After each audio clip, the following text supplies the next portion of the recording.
We are now live, sound check.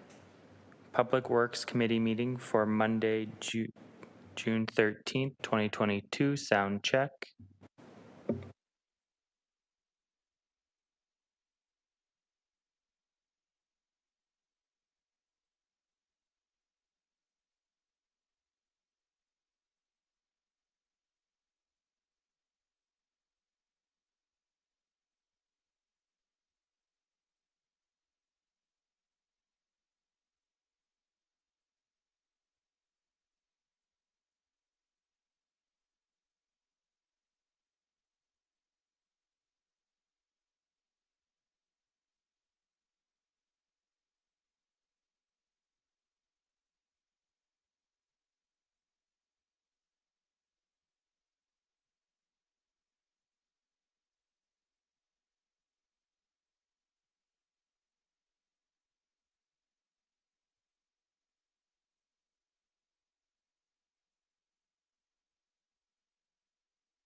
Good afternoon, colleagues. Good afternoon, staff. Good afternoon, public in the chambers and watching virtually. I'd like to call this meeting of Public Works Committee on June 13th, 2022 to order. Members of the public are advised that our meetings are webcast live by the City of Hamilton and temporarily archived on the city's website. That the presentations and reports considered at this meeting are available on the city's website and that members of the public can contact the clerk's office to acquire documents in an alternate format. As well, a reminder that all electronic devices will be switched to a non-audible function during committee meetings, and members are reminded of a 5-minute time limit, which will be adhered to during this meeting. Members can submit another request to speak if they require more time to ask questions or make comments. Councillors Marula and Whitehead express their regrets, and please note that quorum is present. First up, on ceremonial activities, 1.1 is Waste and Recycling Workers Week. As Chair of Public Works Committee, I'm happy to announce that this week we are celebrating our waste and recycling workers. We will recognize and celebrate all those who work in waste and recycling industry as frontline responders, including our collection staff, processing and landfill facility staff, and support staff.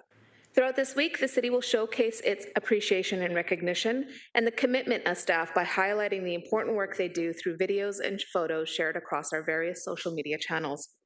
The City is proud of the sensational service provided by all of our waste management staff, and their hard work is often overlooked. It is the dedication and hard work of our staff that drives success in Waste Management Division and keeps our curbsides clean all year round. I wish everyone a happy Waste and Recycling Workers Week. Thank you. Next is Municipal Waste Association Promotion and Education Awards. Also excited to announce that Waste Management Division has been awarded 1 gold and 2 silver awards this year in the Municipal Waste Association Promotion Education Awards for programs introduced in 2021. The Municipal Waste Association Annual Promotion and Education Award recognizes and celebrates the creativity and ingenuity of municipalities creating and delivering waste promotion education programs in their community. The Gold Award was received in the Community Engagement and Outreach category of Waste Virtual Education Classroom. The virtual classroom provides teachers with an interactive learning opportunity for students from the comfort and safety of their school classroom.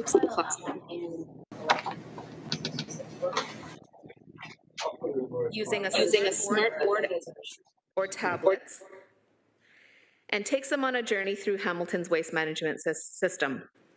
A silver award was received in the campaign category for the Stay Safe, Leave Space campaign, and this education campaign was developed to educate motorists, cyclists, and pedestrians on how to safely travel around waste collection vehicles. A silver award was also received in the social media and online strategy category for the Separate, Don't Contaminate advertising campaign to educate residents about our blue box contamination and proper sorting with a focus on high occurrence of contaminated items and items that cause confusion. Congratulations to the waste management staff on these awards. It's absolutely great to see Hamilton being recognized for our education efforts, especially in the areas of school, safety, and diversion.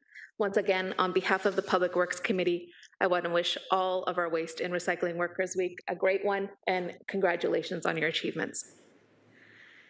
First up is approval of the agenda. Madam Clerk, are there any changes to the agenda? Madam Chair, the following changes were made to the agenda. Item 6, delegation requests.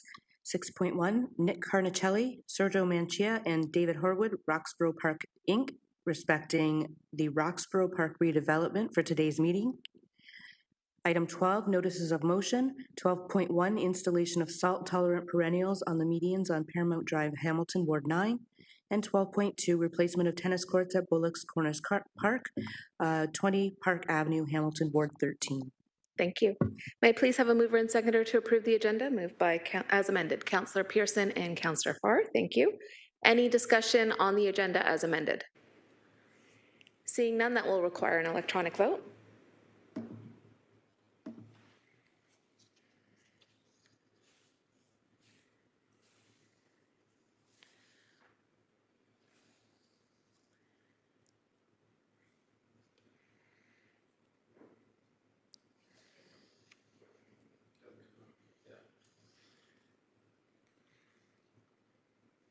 Councillor Jackson, are you able to vote? So nothing's showing up on my e-scribe, so until then, thumbs up, Chair Nan. Thank you. And with that, it carries 9-0. Thank you all. Next up is declarations of interest. Any declarations of interest, committee members, either disqualifying or non-disqualifying? Madam Chair, Go ahead, Councillor Farr. I'm speaking at the free-flowing rideshare pilot kickoff at 3:30, so I might slip out to do that at City Hall and then come back. Thank you. So not on the interest, but as a general announcement. Councillor Pearson. Also myself, Madam Chair, general announcement that I do have to step out at about 3:30 as well, and hope to be back, but we'll see where things are going here. Thank you. All right, thank you both. On to approval of the minutes from previous meeting, May 30th, 2022. May I please have a mover and seconder to approve the minutes? Moved by Councillor Ferguson, seconded by Councillor Powers. Any discussion on the minutes, colleagues? Seeing none, it will require an electronic vote.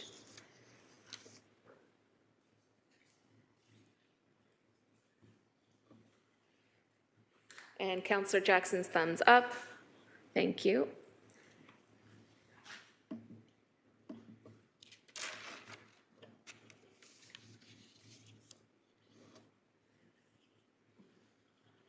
Councillor Danko, thumbs up.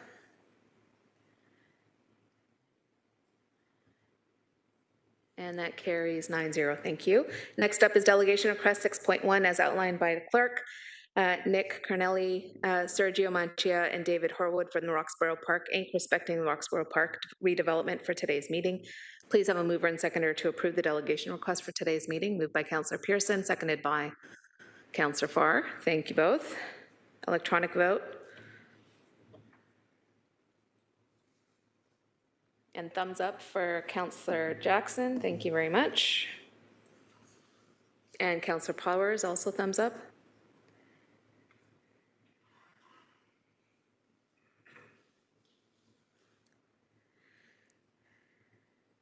That also carries 9-0. Thank you. Moving on to consent items. First up is 7.1, the Sustainable Mobilities Program Annual Report 2021.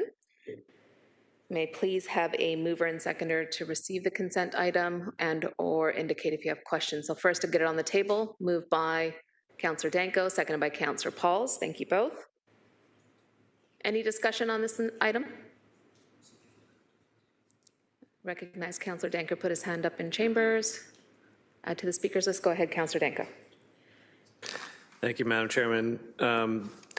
Just a question on the page 3. There's some discussion about the schools with the active and safe school travel certification process and some grant funding. So through you, Madam Chair, is there formal discussions that are taking place with the school boards, and how is this actually being implemented? Thank you. Over to Peter Toplovic. Please introduce yourself and go ahead. Peter Toplovic, Program Coordinator, Sustainable Mobility, through the chair. We have an ongoing grant program for schools right now in terms of the safety in front of the school, where we're having small street closures for schools. And we're piloting right now at Strathcona School. And so that grant program is with the Green Communities Canada, and we are doing that in partnership with the school board as well. Councillor Danko. Thank you. And has there been discussions about extending that pending the completion of the pilot to other schools?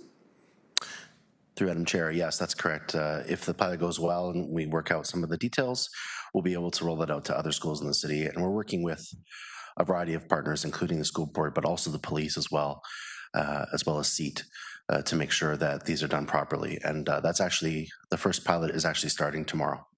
Great. Great to hear. Thank you. Good stuff. Any other? Councillor Farr, go ahead. Yeah, thank you. Peter, looking forward to seeing you in about an hour and a half to launch a sustainability pilot that I'm sure will be a success. I have a general question just from looking at the report last night through you to Peter, Madam Chair. Gas prices are through the roof. Are there any studies that you're aware of that actually see this insanity that we're seeing at the pumps working in our favor in terms of getting to this important pillar of community sustainability. With all of the things that we're doing and that we've done with bike lanes and the e-scooters coming and today's launch of the free ride, or the free, well, you can correct me when you get a chance, the free flow, I think it's called, car share program pilot for 1, 2, and 3. Is there anything out there that suggests we're actually going to sort of exceed expectations because of the gas prices? Through Madam Chair. Yeah, there's been studies, especially in the past, at the first one of the energy crises in the 70s, but also moving forward, a variety of times where gas prices increase, it has encouraged more people to look at alternatives. And so there's some data out there and a variety of studies. I would assume that this is probably a very large increase, so we'll see some switch over to other sustainable modes because of the gas prices. So through you, Chair, then finally, is it worthwhile looking into greater promotion, considering, the 600 or so bikes that we've got, the new bikes from Portland, the more kilometers and kilometers of more protected cycling lanes, the cars we're announcing today, the car share program, which is phenomenal. I think it's going to work citywide. The pilot will be a success, but we're trying it out in the 3 wards for now. All of those things and then some. So is it something that we could consider? Further promotion or greater promotion of what options there are from the usual $2 and something cents at a liter at the pumps. Through Madam Chair, we do have some plans to launch a few new things. Of course, the one is, like you mentioned today, the free floating car share program, which is launching at 3 p.m. But also we have launched a new Smart Trips online tool through the Smart Green Network, which will continue to help people make carpool matches specifically, but also other types of modes like cycling matches and transit matches as well. This is a good time for us to launch that because people are getting back into work, and also we do have a bit of a crisis in terms of the price of the pumps, and these two things working together are actually something we do want to use as a promotional vehicle to let residents know they do have other options, because I think that's what people are looking for right now. It's a burgeoning field, Madam Chair, and I can't think of a better staffer at the helm of this certain platform that we have with the city. It's come so far over the course of the last decade, and with this report, you can see not only the achievements, but the growth. And so we got Peter at a great time. Thank you, Peter. Thank you, Madam Chair. Thank you, and thank you for those comments. That was moved and seconded. There's speakers list is exhausted. It is now up for receipt electronically. Thank you.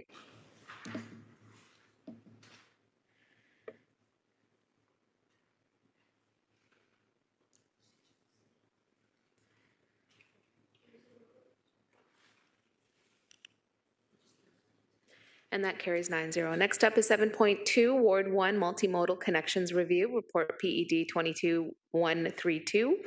May I please have a mover and seconder to receive this consent item, put it on the table, and open it up. Moved by Councillor Pearson, thank you, and seconded by Councillor Vanderbeek, thank you. Any discussion on this item, 7.2? We have our guest colleague in the House. So seeing no Public Works Committee members, I recognize Councillor Wilson, please. Thank you so much, Chair. Thank you, committee members, for allowing me to speak to this, which is specific to Ward 1. Its history is actually quite long. It's with respect to multimodal connections. There has long been advocacy in Ward 1 for means to enhance the connectivity between neighborhoods and to provide opportunities for folks to walk and cycle in a continuous, connected, safe manner. And so with that in mind, I set out a review during this term of office, and I've been very, very fortunate, Chair Nan, to be assisted with the services of Brian Hollingworth and Trevor Jenkins, who have been most insightful and most supportive and very helpful in the deliverable. Speaking of high gas prices, This deliverable, I think, for Ward 1 and those who connect and travel through Ward 1, it hits a number of corporate objectives and those that are specific to Ward 1. It is in keeping with our climate crisis, enabling people to move in a non-carbon manner, and it is also in keeping with the principles of equity.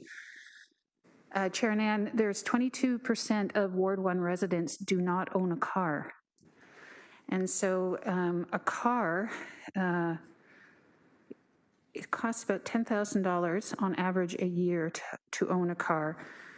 And as part of being an attractive and competitive city, if we can offer residents a safe opportunity and option to move in a mode other than having to depend on a car, I think it's to our advantage and certainly to theirs. And also, the highest multimodal split in the city happens to be in Ward 1. So with that in mind, I'm very proud that Ward 1 will be the ward that will be piloting what are called slow streets or bike boulevards. They are in our cycling master plan, and they provide an opportunity for us to connect neighborhoods in our city through not necessarily through specific bike lanes, but through means and measures and investments that provide an opportunity for everyone to share that street in a safer manner, including cyclists, along with motorists, and along with pedestrians. So this report just sets out those pilots that were shortlisted, the Pearl Kent McGill bike lane, beg your pardon, bike street, and the Brettlebain Jones Woodbine. It also sets out future possibilities, which I will be advocating for and working hard to deliver on. And on page 6 of the report, it also lists projects that are planned in Ward 1 in 2022, that being Emerson, which is a really important connection into McMaster and taking that into Dundas and beyond, Whitney Avenue, and there will be enhancements on Locke Street from Hunter to Main. So I wanted to draw your attention to this. It's important to the residents of Ward 1, but I also know, Chair, that it's important to your residents, the residents of Ward 2 and beyond, as they travel across the city, and I'm very, very pleased and happy that Ward 1 was able to move in this direction and will continue to move in this direction, and my thanks to staff once again. Thank you. Excellent, thank you. And thank you for the initiative, and definitely we'll all be looking at the learnings coming out of this report and applications in our wards as well. No further speakers, so it has been duly moved and seconded. Please do indicate your support electronically. Thank you.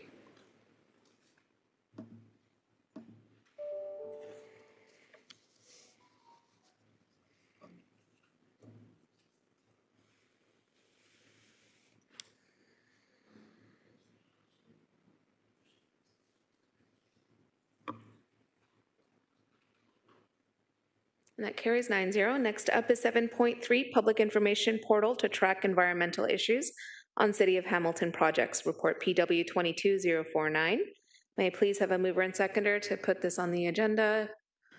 Thank you, Councillor Farr, and seconded by Councillor Vanderbeek. Any discussion on this? Yep. Councillor Farr?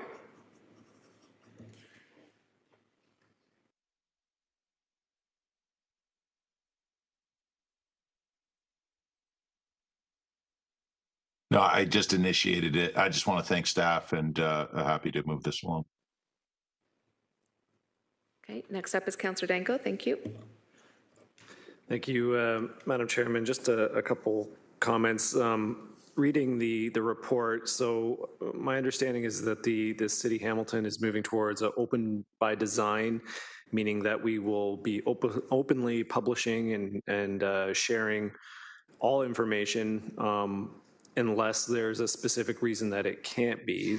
And reading this report, it seems to be there's a number of roadblocks identified and concerns with sharing consulting reports, and there's a couple that just stood out. So initially there are concerns about procurement and legal, that we would have to change our procurement processes because we're going to share consulting reports. And Just through you, that really didn't make sense to me, because working as a consultant for public sector clients, it was always the assumption that anything that we delivered to a public sector client would be publicly accessible.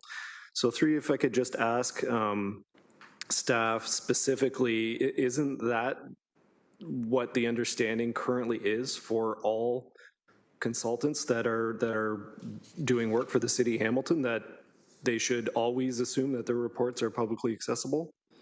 Thank you. We have Cynthia Graham, Acting Director of Environmental Services. Please go ahead. Through the chair, yeah, I'm Cynthia Graham, Acting Director of Environmental Services. So through the chair to the councillor, when we had the conversations with legal and procurement, we did a review of the standard front end language. There is language in those documents that talk about when there are freedom of information requests that any of those consultant reports could be released through that process. But there was a concern that actively posting the reports may be perceived as a bit different. So we just wanted an opportunity to review the front-end procurement language and strengthen it to ensure that consultants understood that that was the intent of the city to be publishing those reports. Okay, thank you. And then there's a discussion about an increase in costs. And again, along the same lines, this really doesn't make any sense to me, because you would be delivering your report and that's it. You wouldn't be changing it or altering it because it could be publicly accessible. And it kind of makes it sound like there would be a confidential report that would be, you know, for city eyes only, and then a public report that would be, you know, specifically written to be public. And I really don't think that's the intention of open by design, that it would be one report and that's the report and it's publicly available. So I'm through you, Madam Chair, just so I'm clear, the intention is not to have, you know, a public and then a confidential report. It's that the report's the report. Thank you. Through the chair, so when we had the conversations, we wanted to be transparent about all of the possible impacts and results of having full disclosure of our reports on the city's website for public consumption. Staff wanted to have the conversation with our consultant industry to be sure that there wasn't going to be a cost increase, and our intent was not to have a confidential version of the report and a public version of the report, but we wanted to be transparent about what all the possible impacts are. So as part of our next steps, staff are suggesting that we have that conversation with the consultant industry just to be sure that there wouldn't be, for some reason, an increase in costs. Thank you. And then my final question is just on the web strategy. So there's a recognition that there could be a duplication in resources. So you have an electronic format report that's stored in one location and then accessed via the website from another location. Was there also consideration to providing the reports in a format that are searchable, so that they're not in PDF, that they're in a text searchable format? Because searching for PDFs and trying to figure out information from a PDF is very difficult from a usability standpoint. Through the chair, yeah, ongoing conversations with our web team. We would need to look at ensuring that the reports that we're posting are compliant with the requirements. It would be our intention that if we're posting reports, that they be as accessible as possible. The discussions with the web team indicated that there wasn't going to be an issue with hosting large PDFs on the web portal, so that was good news. And we can continue to have conversations and report back in this next round with any implications with providing searchable PDF formats. Thank you. Councillor? Thank you. And just to wrap up, is there a timeline for the report back on final recommendations?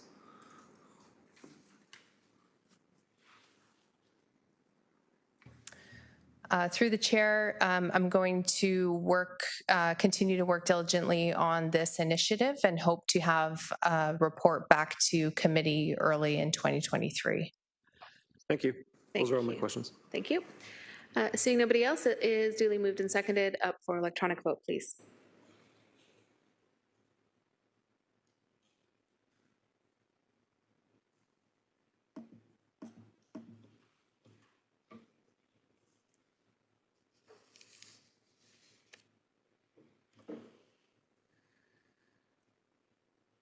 That carries 9-0. Thank you. And next up is 7.4, Hamilton Cycling Committee minutes from May 4th. May I please have a mover in Councillor Pauls, seconded by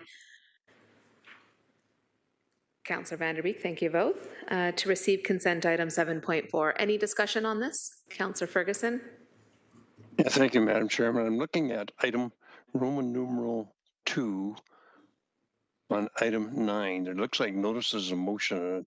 It's not clear from reading this whether it was left as a notice or whether it was carried, but there is a motion related to repairs of utility cuts. And they're asking that the permanent repair be done at the same time the sewer or water main or underground utility is done. And of course, we have a policy that the utility contractors do a temporary repair because it's not their expertise to do road cuts and final road cuts. Plus, we like it to settle a little while before they do the permanent restoration. But they're asking for this to be done immediately following the utility repair, which is quite a significant change in our policy.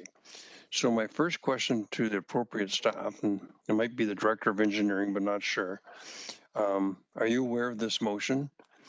Secondly, was this a notice of motion or did it actually get the rules changed and carried? And thirdly, what's your feelings about doing permanent restoration with a sewer contractor or utility contractor and not allowing them to settle? Councillor Ferguson, usually when the Citizen Advisory Committee brings forward a citizen report, that's indicating their recommendations formally to Council. But to your questions, Director Brian Hollingworth. Just for clarity on that, Madam Chairman. Got you. This is a motion. It's not something that's been vetted by staff, I don't think. Yeah, got you. I heard your question and staff are ready to respond to your question. Thank you. Brian Hollingworth, Director of Transportation Planning and Parking.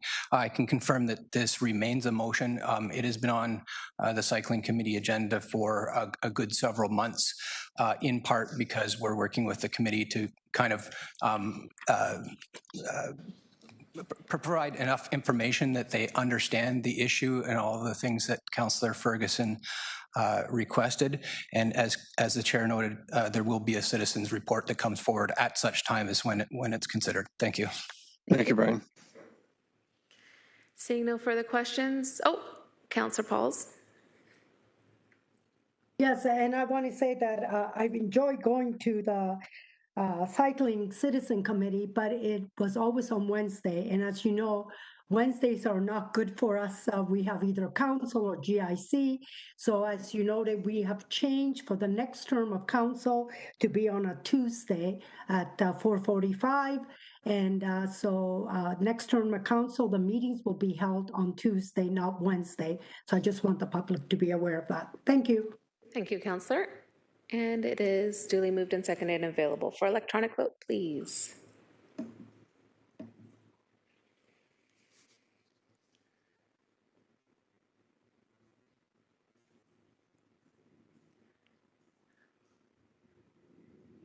That carries 9-0. Next up is public hearings and delegations. First up is 9.1. Nick Carnicelli, thank you, Sergio Mancia and David Horwood for Roxborough Park, Inc., respecting the Roxborough Park development. I'd like to call upon the delegation respecting this matter. Reminder that you have 5 minutes to present. And if you could, please turn on your camera and microphone and introduce yourselves, and the clock will begin after that. Thank you. Thank you, Madam Chairman. Thank you. Just a quick tech check. We're getting a sound back. So that means that one of you as delegates has your speaker on really loud. Yeah. I'm sorry. Thank you. Go ahead. Better?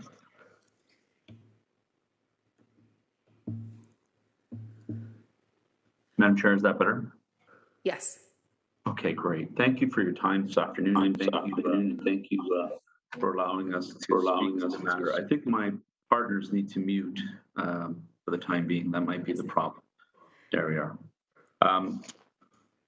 And I'm Sergio Mancia. With me are my partners, David Horwood and Nick Carnicelli, and we're the developers with respect to the Roxborough project, which we assume everyone has been in tune with great progress that we've achieved down in the East End.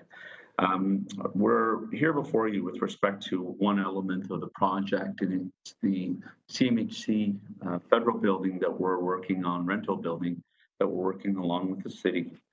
And we are at a crossroad because of a certain practice that exists in regards to dewatering.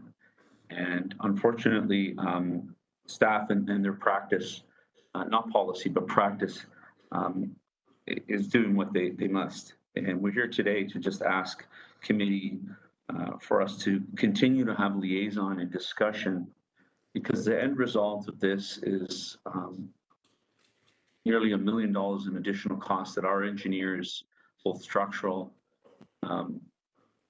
geotechnical, and hydro Gs, feel that it's not warranted. With what's happening in the world today, interest rates are accelerating quickly. Grants are being absorbed very quickly, and we don't want to lose this opportunity with the federal government.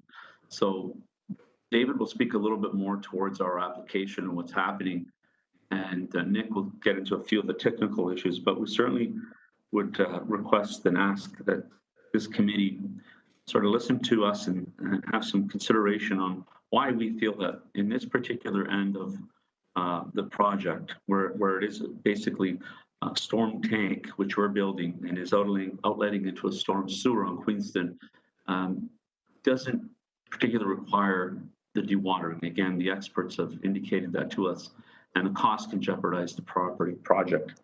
Again, we thank committee, and we're not here to question whether or not staff is right or wrong. We just want to continue the liaison, in particular with the Ministry of Environment. And our conduit through the Ministry of Environment is the City of Hamilton. I'm going to pass it to Mr. Carnicelli, who's building the actual building. If you allow me, Madam Chairman. And I'll mute. Yep, all of you have been recognized as part of this joint delegation, so go ahead, Nick. Thank you, Madam Chairman and committee. I appreciate the opportunity to speak to you today. I just want to quickly reiterate, this is part of the wider Roxborough Park development, okay, which is a dynamic mixed-use project that has a real, at its core, an affordability component.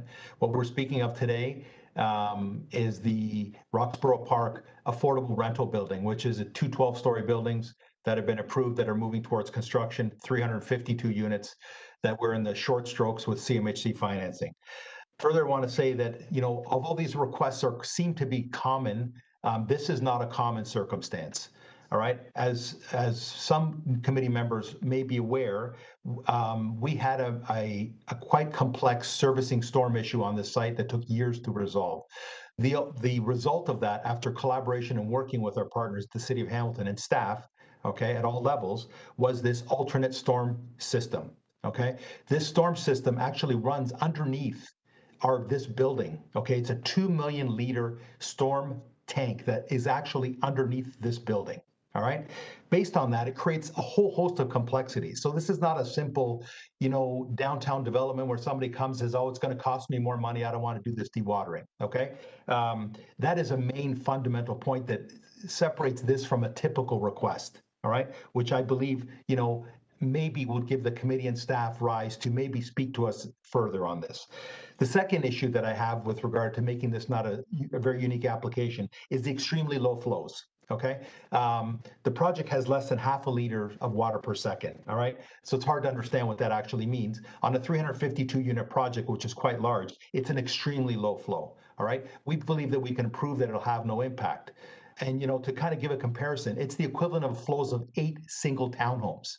Okay, that's what the flow that we're talking about, the below grade flow. Okay, we just recently went back to committee and council to increase this project up to 352 units from 269. All right, so it's a very, very minute, minimal kind of amount of flow. The third point is that what Sergio touched on, right? We have been challenged at Roxborough Park for several years trying to get the storm sewer. We're not looking for necessarily specific sympathy, but it's all in the same realm. We're trying to get financing, which is very difficult. We're trying to deal with the cost increases, which is very difficult. We're trying to deal with the rising interest rates, which is very difficult. All right. Now, this together with that, it's not the single reason why this project could fail, but it's one of the components, right? So we're trying to round this out. It was a key element of this project to bring rental apartments, okay, which have not been built in this part of the world, and they're affordable rental apartments. So all those three factors, I respectfully request that the committee instruct staff to maybe work with us and maybe through the ministry to figure out a way to make this work. I thank you very much, and I'll defer to David now. I appreciate the time of the committee today. Before David gets an opportunity to speak, I do have to seek extension from one of my colleagues. Moved by Councillor Paul, seconded by Councillor Danko. If we can just electronically vote on that, and then David can go ahead.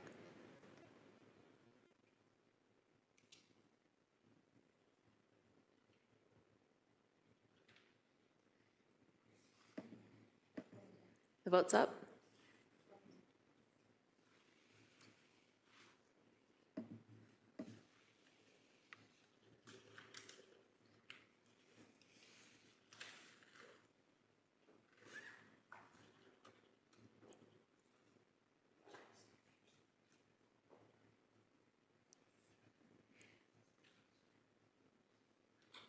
Councillors Jackson and Pearson, are you able to vote? I voted by e-scribe, Elsie McIntosh, but there you go.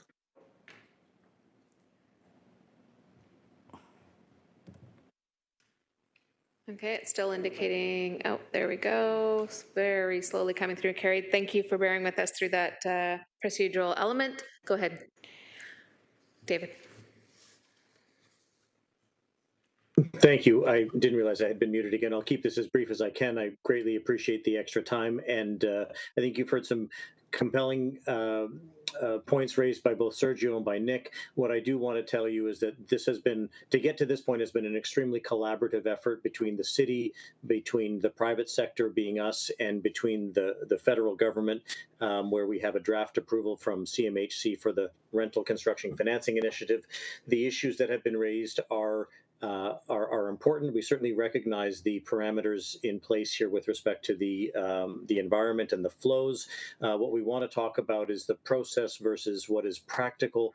We do believe we have some very compelling information that if we can work with city staff and ideally the Ministry of the Environment, we can build a case to allow this to go ahead, and that may include some revisions or some compromise from both sides, but we do think that at this point, with 352 units of federally supported, municipally supported rental housing units hanging in the balance, that this is a critical time and that this deliberation is of the utmost importance, and that is what we request today.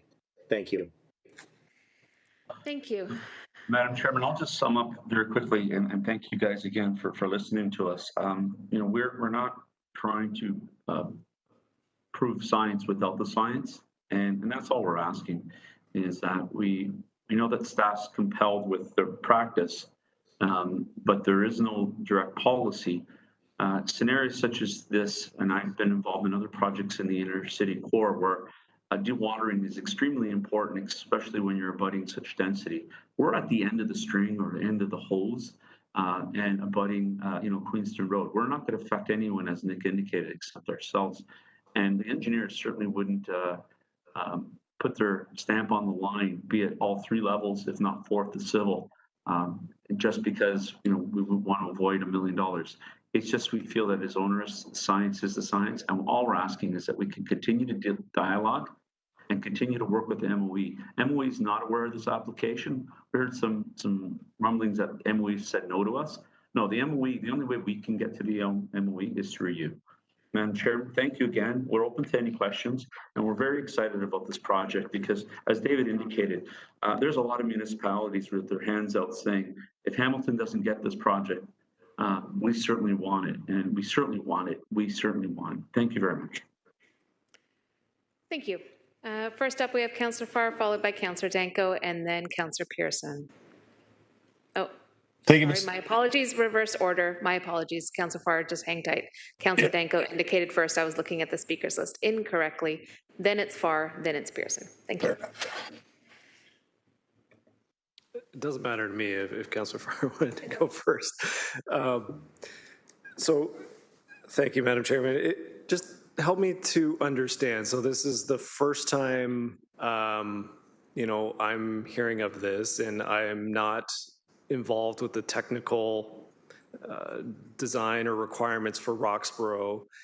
So specifically, I've heard that there's an issue with dewatering, and the value is around $1 million one way or the other.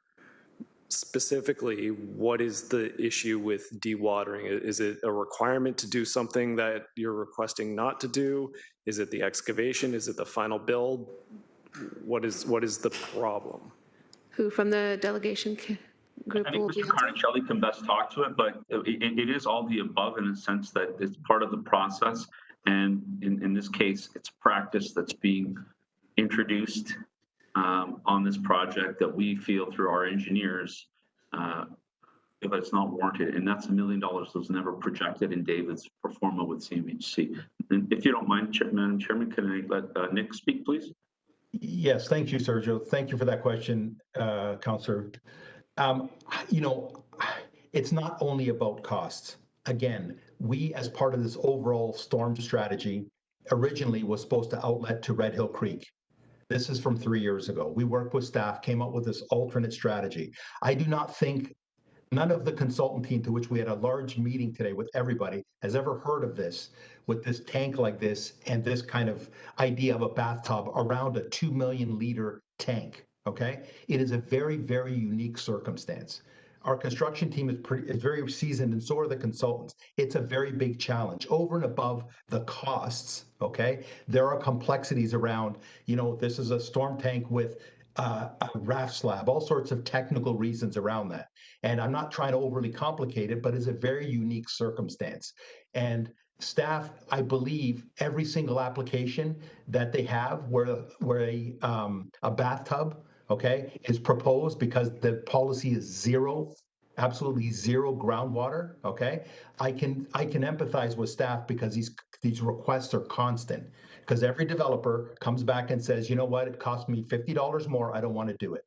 So I'm very sensitive to that, and I want to try to separate this from that kind of idea. And I think it's very important to kind of phrase it that way. And truthfully, we were aware of this kind of policy, but we always knew that the flow was very, very, very low. We were not in an urban setting, okay? So we're not affecting groundwater or wells or adjacent structure, so we assumed. And in fact, it only showed its light in a formal comment just recently received during our shoring encroachment agreement review. All right, that was the first time. So we're on the verge of submitting permit, we're on the verge of starting, we are on the verge of financing, we already have a budget in place. So it is, you know, we've all been doing this a long time, and it's disheartening that we're kind of at the 11th hour here, appealing to committee.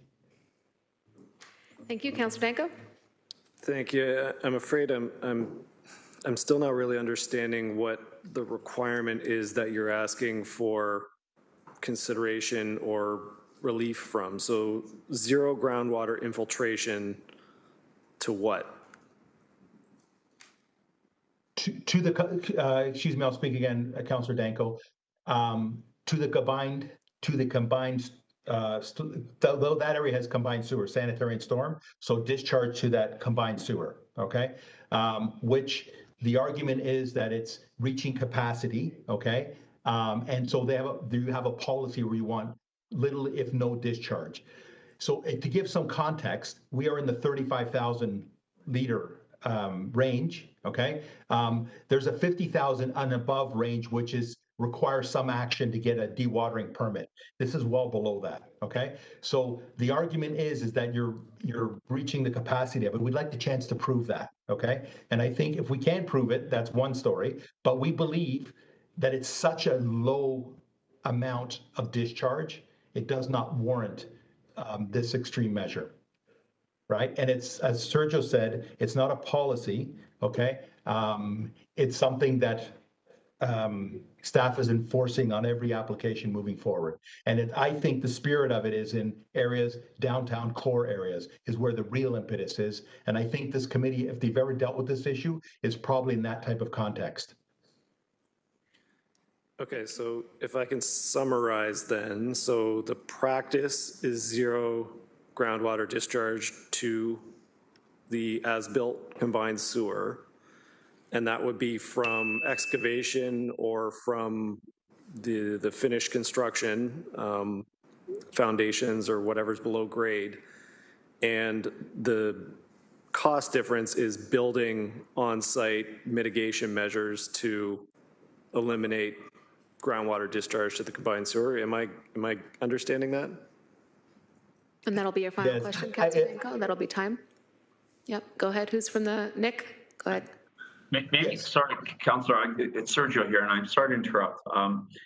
It's going from a combined system. We're building a bathtub. Bathtub collects all the storm. It's going directly into a storm sewer on Queenston.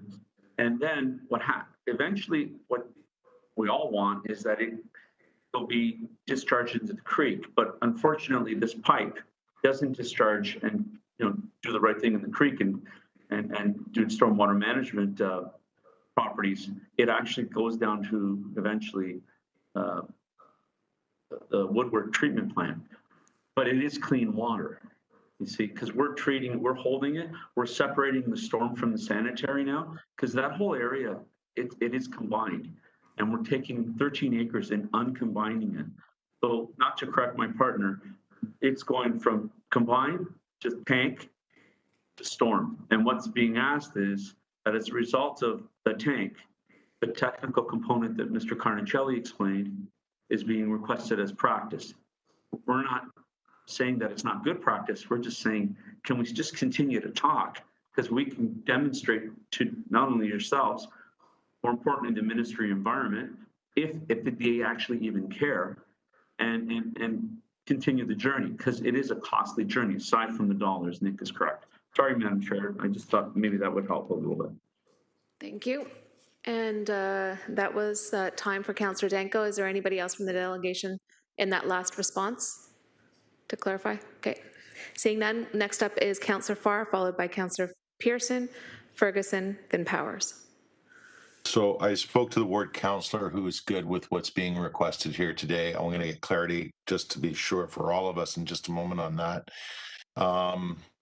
This is the project in which we partnered with City Housing Hamilton, first mixed income community. It beat out Jamesville there and my wonderful ward too. But certainly just to get an update on that, so we know we're talking right now about the 350 or so, 352 affordable rentals. Through you, Chair, correct?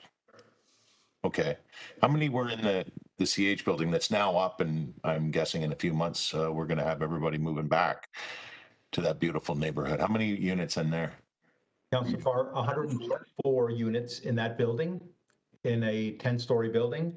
I'm glad you actually brought up that building. That building is directly adjacent to these proposals, and that building is very close to completion. We're estimating occupancy, hopefully, strikes and all these things that are going on, August of September this year. The outlet for that building is into the tank that's underneath here. That elevation has been built. The outlet from the townhouses that are under construction just north of this project, the outlet is installed and the elevation has been set. The outlet to the balance of the site has been set. There's so many complexities around that kind of idea. Now this idea possibly would allow us to have to lower all the storm outlet. So it's a very complex issue over and above, again, the cost issues. Well, that actually helps through you, Chair. I was going to ask, I've recently taken a tour of the area, my own personal tour, and it appears that there's been an incredible amount of work done outside of the 10-story City Housing Hamilton units. So I'm glad you mentioned that. I guess that's part of the cost you're concerned about. So to be absolutely clear, Madam Chair, all you're asking for today is a deliberation with potentially the Ministry of the Environment or the Ministry of the Environment and the appropriate city staff and yourselves? And then would you want them to report back and update us accordingly, since you did this delegation to the next Public Works meeting through you, Chair? Is that correct? Madam Chairman, I'll answer that. If the committee requests us to come back, Councillor Farr, through you, we'll be happy to come back, but you've summed it up quite well. In our conversations with our experts, the ministry, and your staff can answer this, I don't think the ministry will really worry, but we are more than happy to engage due to sensitivities, no problem. If we can't prove it, we can't do it. And what Nick and David and I are saying, I know we can. That's all. Thank you. I don't know if that makes any sense. So yeah, no, that so maybe it may be easier, an easier route to be privy to time, given all that's been done to this point, given everything, including this council's near unanimous support of no urban boundary expansion and the number of affordable rental units that are part of this project, let alone the city housing 10-story project that is also connected to this. Wouldn't it not be maybe simpler to have the appropriate staff report back to Public Works at our next meeting to confirm that what you're saying? I mean, we need to be prudent here. You're saying it's not a policy. I'm pretty sure it's not. Your engineer is very correct. It's very prevalent in downtown Ward 2. I've not heard of it anywhere else. Maybe it has. I just don't know. But this does sound like a center of the city type issue, which I've been dealing with for years. So I'm a little surprised to see it on what is already a vast, what was, you inherited, a pretty vast open space that was permeating water, stormwater for years and years and years and years and years. So I'm just wondering if maybe it's easier then that staff can confirm the things you're saying at our next Public Works meeting. We don't have to do anything other than receive your requests today, and then have staff come back and say, yeah, the MOE is fine, or not even needed to help us make our decision. We heard the delegation, we heard the questions. Here's what we can do to right the ship here and continue this significant investment. That's where I'm thinking. Obviously, there's others asking questions here. I think I'm a little more clear now, but I did want to share more than anything that Councillor Marula, the ward councillor who's sort of stick handled this from day one over many, many years ago, is supportive. I just wanted to get that on the record. He couldn't be here today. Thank you. Thank you, Councillor Farr. Next up is Councillor Pearson, followed by Ferguson and Powers. Thank you, Madam Chair, and to the previous questions, thank you, because they were on my list as well. I just want to confirm, Sergio, so there's no confusion. So it's going from, you're actually collecting the stormwater in the bathtub. The stormwater is being outletted and it joins into the sanitary, and then it goes to that's not correct? So you do actually have to separate it under the building, and then it goes directly as separated, but it all goes to the water treatment plant, correct? Madam Chairman, through you to Councillor Pearson, we are taking 13 acres of combined sewers. That was existing. There's no sewers now. We ripped up the roads and field sewers. We are creating two separate systems. Sanitary will go down to the Woodward. The storm will go for the entire site under this, we call it the bathtub. It's basically a giant concrete bathtub. It drips out slowly into a pipe on Queenston, which is not a combined, it's a storm. But from our understanding now is that the storm doesn't outlet directly into, even though the water's clean, the storm doesn't outlet into the creek. It outlets down to Woodward again to treat. So we're not discharging any dirty water from there. We're separating. But the issue here at hand is the design and the engineering and the steel and the concrete that's being asked to do water, and Mr. Carnicelli can explain that again better than I, that is not warranted because it's so minimal, the water is so minimal that it won't make a real big difference. But it does on, again, all the other outlets that are designed, all the engineering that's already been designed, and of course, I'm probably, it's not over $1 million in costs. I'm sorry to long-winded, but I hope that helps. If you respectfully, Councillor Pearson, if I could just step in just for 1 second here, just to kind of add a little bit of context. What this really is about is groundwater. Sergio's correct. We had this whole big massive master plan about the servicing to the site, but what this basically is about the groundwater that's around the building. Okay, so when the groundwater is around the building, which we estimate to be the equivalent of 8 townhomes of water. Okay, not just 8 townhomes of water, the total usage of 8 townhomes occupied by 24 people, okay, showering, doing all this stuff. The water's in the ground, okay? The policy that, the practice that's in play is when you get to certain levels to not allow any groundwater to go into the combined storm sewer. But the water's already in the ground, okay? This is not people flushing toilets or water lines. The water's already in the ground. So the idea is to create this bathtub, which is basically to seal it, the foundation all around, and to let the groundwater stay where it is and do what it would naturally do, okay? That's the system that is being proposed. Unfortunately, that system creates a whole bunch of issues with regard to hydrostatic pressure, all of those kinds of things.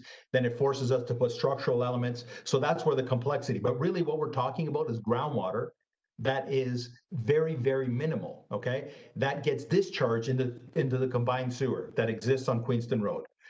That combined sewer, all right, which, you have issues or thoughts about the capacity of it, is intended to be separated, okay? It is a short-term intention and plan that I'm sure engineering staff would corroborate. I don't know if it's in a short-term budget, but it's intended to be separated. So we have a very minute amount of water, and it's a short-term issue that we believe is not material.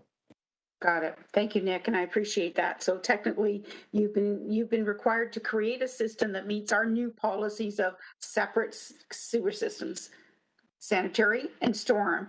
But because it has to connect somewhere, it can only connect onto Queenston Road because of the issues you had about 3 years ago. I'm very well aware of it, that you could not discharge the storm into the Red Hill Creek, that you now have to connect to the Queenston Road, which is a combined sewer system again. So I understand that totally. I think that's it in a nutshell. I just want to be sure. So I also want to understand that this is, it's not policy, it's just practice that we're saying. Sergio, do you have the timelines, through you, Madam Chair, do you have the timelines that if we said direct this back to staff, or is there further concern? Because I know the building's there. I see it. I drive by it every time I drive into City Hall or drive through the city, and it looks great. So you've got everything in place. It's not like you're going to tear this down to start putting in something else. This is Madam Chairman, through you, sorry. This is for the new building, Councillor. The existing is already going to outlet into this. It has no underground features such as parking and a storage tank. That's why it was not required in that case, or else we probably would have been in front of you back when we started that building. But the best answer to those timelines is probably Mr. Carnicelli, as he's prepared now to start the hoarding and the whole underground structure, which is a complicated, it's always the hardest part, getting out of the ground. Thank you. Councillor Pearson, that brings you to your time. You can come on for a second time. Thank you. Thank you. We do have 2 other councillors on the speakers list, and there is a request to give staff an opportunity to respond as well, and also get clarity about whether or not colleagues are moving or just receipt. Thank you. Next up is Councillor Ferguson, followed by Councillor Powers, and second time is open as well. Thank you. Thank you, Madam Chairman. I'm trying to follow the bouncing ball on this. It sounds like you got to do some excavation, you got to hit some groundwater, and you got to dispose of that groundwater somewhere. But it's very difficult when we don't have a set of drawings or a written description of what the issue is, that we can follow the bouncing ball. And so is the reason that you're here today is because you've hit the wall with staff?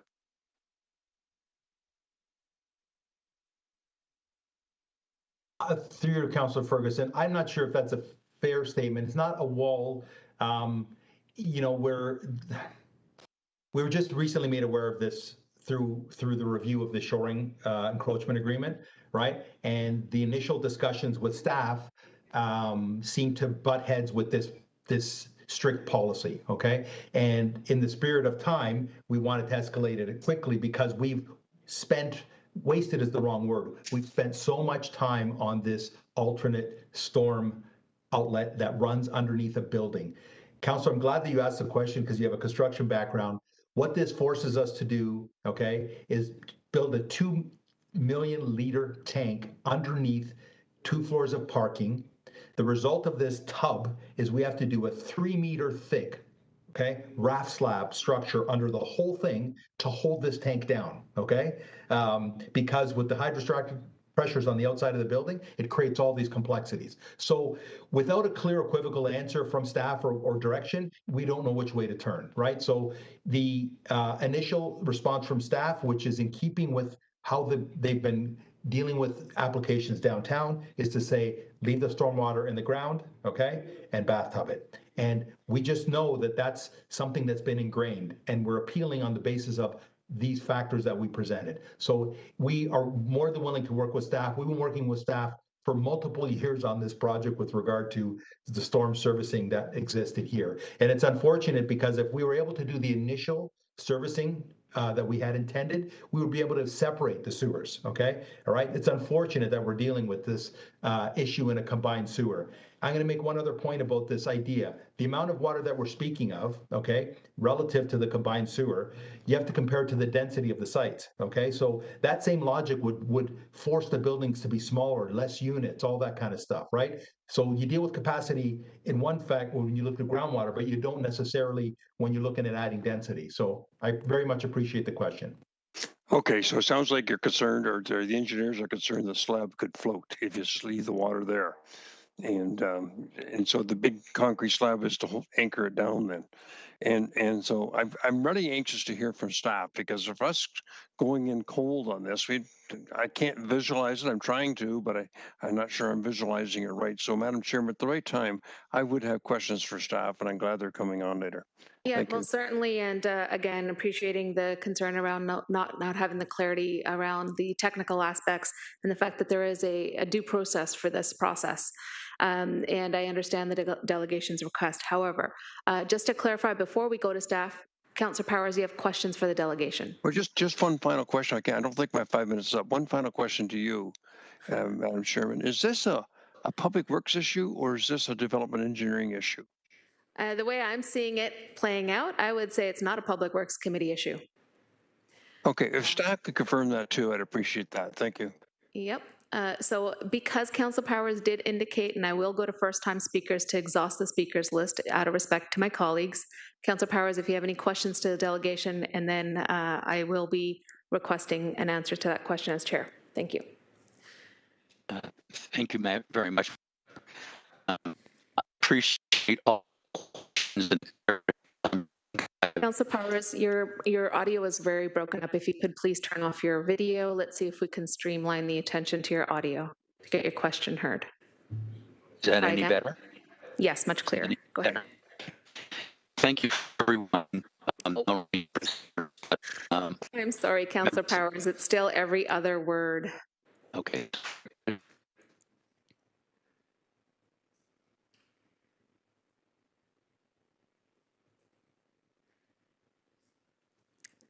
Councillor Powers, are you still there?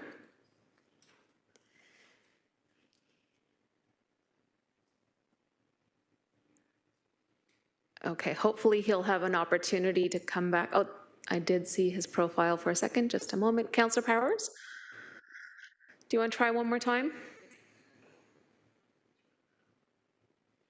Nope, you're giving up? Fair enough. Hands up and surrender, I see. Okay, before we go to second-time speakers, it would Councillor Ferguson's point about this being a appropriate item for Public Works versus design review. If I could through to staff, please.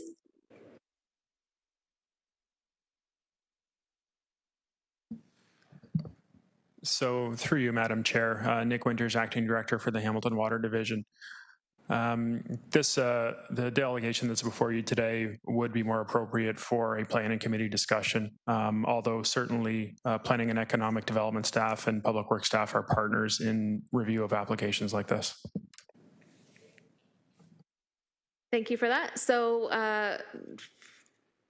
colleagues, with that clarity, perhaps what we can do simply at this committee is receive the delegation.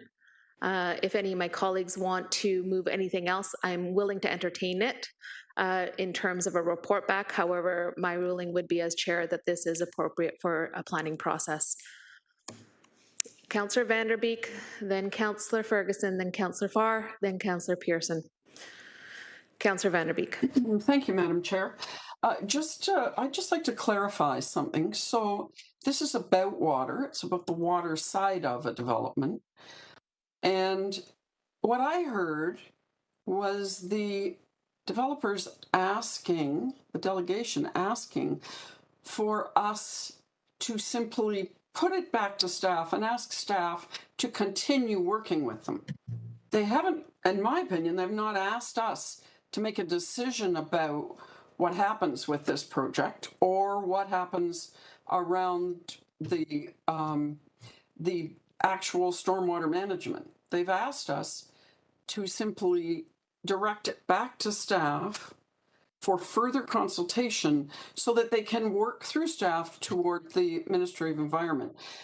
So I would like to ask a question of whoever wants to answer it from the three partners about whether or not I have understood what they're really asking for. Thank you, Madam Chair. Okay, to the delegation directly. Thank you. And David, maybe you can jump in. Yes, through you, Madam Chairman, to Councillor Vanderbeek. Yeah, yes, we basically have been told no through Public Works, and that was through Mark Bainbridge. And then we were basically, the doors closed, and we just can't afford to just close the door. So we're asking that we continue to talk. Let's get out to the Ministry of Environment quickly, come back, and see if what our engineers and our hydro Gs and everyone else is saying is correct. Mr. Horwood, do you want to just add? To that? Yep, thank you, and thank you, Councillor, and through you, Madam Chair. I agree. If what the city has been requesting and enforcing recently is zero groundwater, we will not be able to meet this, and our development will require a comprehensive redesign, which will likely make it not viable.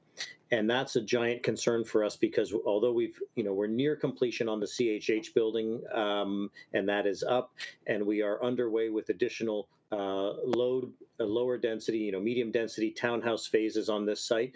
This Roxborough Park demonstration project was always predicated on being a mixed tenure, mixed form, mixed income community. And due to a variety of reasons, including construction costs, including interest rates, and including sort of just general complexities of building a rental housing project of 352 units, adding a redesign to this may push us out of time with CMHC, and we may lose that. And it may also increase our budget to a point that the project is no longer viable. So what you are asking in, that was a long-winded sort of background to, yes, we would like that staff be directed or encouraged to please continue the deliberations with us. We believe that with our engineers and our consultants, and quite likely with collaboration from the Ministry of the Environment, Conservation and Parks, that we can reflect a very viable and very practical workaround. It may result in a minor amount of clean groundwater remaining on site, which we do not believe we can. We have an option to eliminate 100%. But if we were to come to you and say, or to staff and say, we believe we can bring 350 units of affordable housing to Hamilton, but we may require some minor compromise from what are not even municipal policies, as I understand it, but which are practices, we would request that opportunity. We think it's that important, and we think that the city would benefit from that extra deliberation. And collectively, we would benefit from that deliberation. Councillor Vanderbeek. Thank you, Madam Chair. So if I can get a seconder, I would like to put forward a motion that that committee consider that, because I believe that this is a water issue, not a planning department issue. I would like to put forward a motion to say that staff be directed to continue to work with the developers and attempt to resolve this. So I'm going to need some help with the wording there, Madam Legislative Assistant, but But generally, that is what I would like to put forward. Thank you. Okay, it's moved by yourself. Do you have a seconder? Is that Councillor Pearson you're indicating seconding? Madam Chair, I'll second it, but I would respectfully ask if the councillor could add that staff also work with the applicant's staff and the ministry. Because if we don't do that, I don't think that we're going to make any movement headway forward. And if I can ask for that friendly amendment, I would be happy to second it. Happy to, absolutely happy to add that. Yes, thank you. Okay. So we do have a motion on the table. We did have a second time speakers list on the delegation. So if I could, Elsie McIntosh, there's a moved and seconded motion which takes precedence.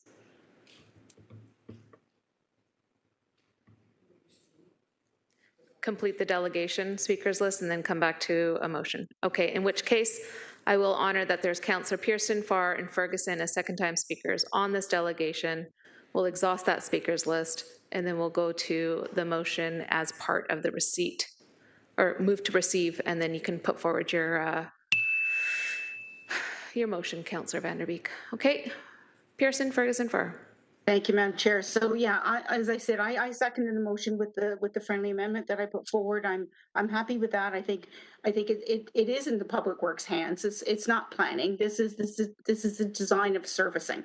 So I believe that as long as we've got staff and the MOE involved, that at least we'll get something moved forward that hopefully they could come back and be satisfactory to everyone and allow this development to continue. As was stated, Councillor Marula is very supportive of this, and you know, I'm sure he would be devastated if this gets lost. So I'm happy to assist in moving it forward. Thank you. Okay, Councillor Farr and then Ferguson. Thank you. Through you to, I think it was Mr. Winters there. You said something about how you work in tandem with planning committee. Can you just reiterate that, Nick? On planning files, the role here for Public Works. Certainly. Through you, Madam Chair, to the councillor's question, Public Works provides reviews for all the development applications that come in that have servicing impacts, either for infrastructure that the city is going to take over ownership and operation, or for infrastructure that's simply going to discharge into the city's sewers or receive water supply. So we review really every development application that comes through our colleagues in planning and economic development, and provide comments based on policies, bylaws, et cetera, that are in place. I hope that answers the question. In this case, is it beyond a comment? In a lot of cases, when you're at that planning table for large developments such as this, you're signing authority on this particular on these sorts of engineering aspects, correct? Or when you sign off, or do you just add comment? So through you, Madam Chair, as the delegates have indicated, this is a very complicated file with a stormwater tank that has approval from the Ministry of the Environment through an environmental compliance approval. There's a number of factors involved. City staff, both from planning as well as Public Works, supported the application and discussions with the ministry that led to the approval of that environmental compliance approval. Certainly from an approvals perspective, in this case, we're speaking about a city bylaw that has a prohibition on groundwater being discharged to the sewer system that is maintained by Public Works. And at the same time, we are speaking to infrastructure in some areas of this development that the City of Hamilton is going to take over ownership and operation and maintenance for. So there's enforcement of design standards and approvals, related to both the standards that are being met for the development, but also capacity related to our water and wastewater systems. Thank you, Councillor. And of this development, it sounds like you or Mark, through you, Chair, I heard something about 30,000 versus the 50,000, which is where you start becoming concerned with stormwater management. This is well below the 50. In looking at this file prior to today, Is that accurate, Mark or Nick?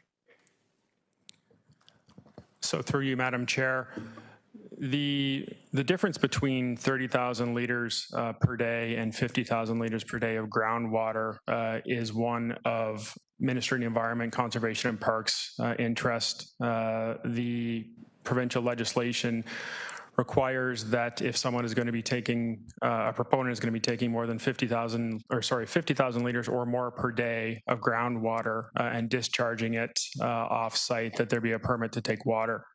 You know, I can tell you that there's a lot of new information that we've heard through the delegation today regarding complexities of the request that's been fielded by staff. I think it warrants us taking this discussion offline and talking about a number of the issues that, quite frankly, are new to me.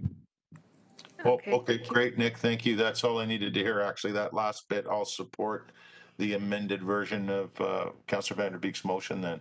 Appreciate that. Thank you. And thanks to the delegates. I do have to fly soon, but I'll wait to vote on this since I've been involved. Thank you. Next up, Councillor Ferguson, and then again, I'll come to you, Councillor Van Der Beek, to hear the motion clearly one more time. Yeah, I heard that from the amended motion, this is going to stay with Public Works, but I heard Nick Winters say that it's not a Public Works issue. It needs to go to Development Engineering, where Public Works is a commenting agency. I really want to hear from staff. I want to report back from staff so we can understand this. And I think we've all said this from the very start. We don't get our heads around it because we haven't seen drawings. We haven't seen any reports as to what the issue is and whether it is insurmountable. I wish that we'd just be referring it to staff for report back to the appropriate committee and let staff decide whether it's a planning issue or Public Works issue. And but we have a motion on the floor now, which I can't support with it not going to the appropriate committee. And I'd like staff to, as Nick says, go offline and help us that decision. But please, I just need a report telling us what the issue is so that we can, in a format that we can understand that the most reports come back to us in. And so I can't support the motion as it is. But if you refer it to staff or report back to the appropriate committee, whether it's Public Works or Planning, they know better. I think I feel more comfortable just having the technical background on it. Thank you. Thank you, Councillor Ferguson. Next up is Councillor Jackson. Sure, Nan, I never meant to belabor this discussion. I fully support Councillor Ferguson's direction, and if Councillor Van Der Beek's motion fails, I'll second Councillor Ferguson's direction.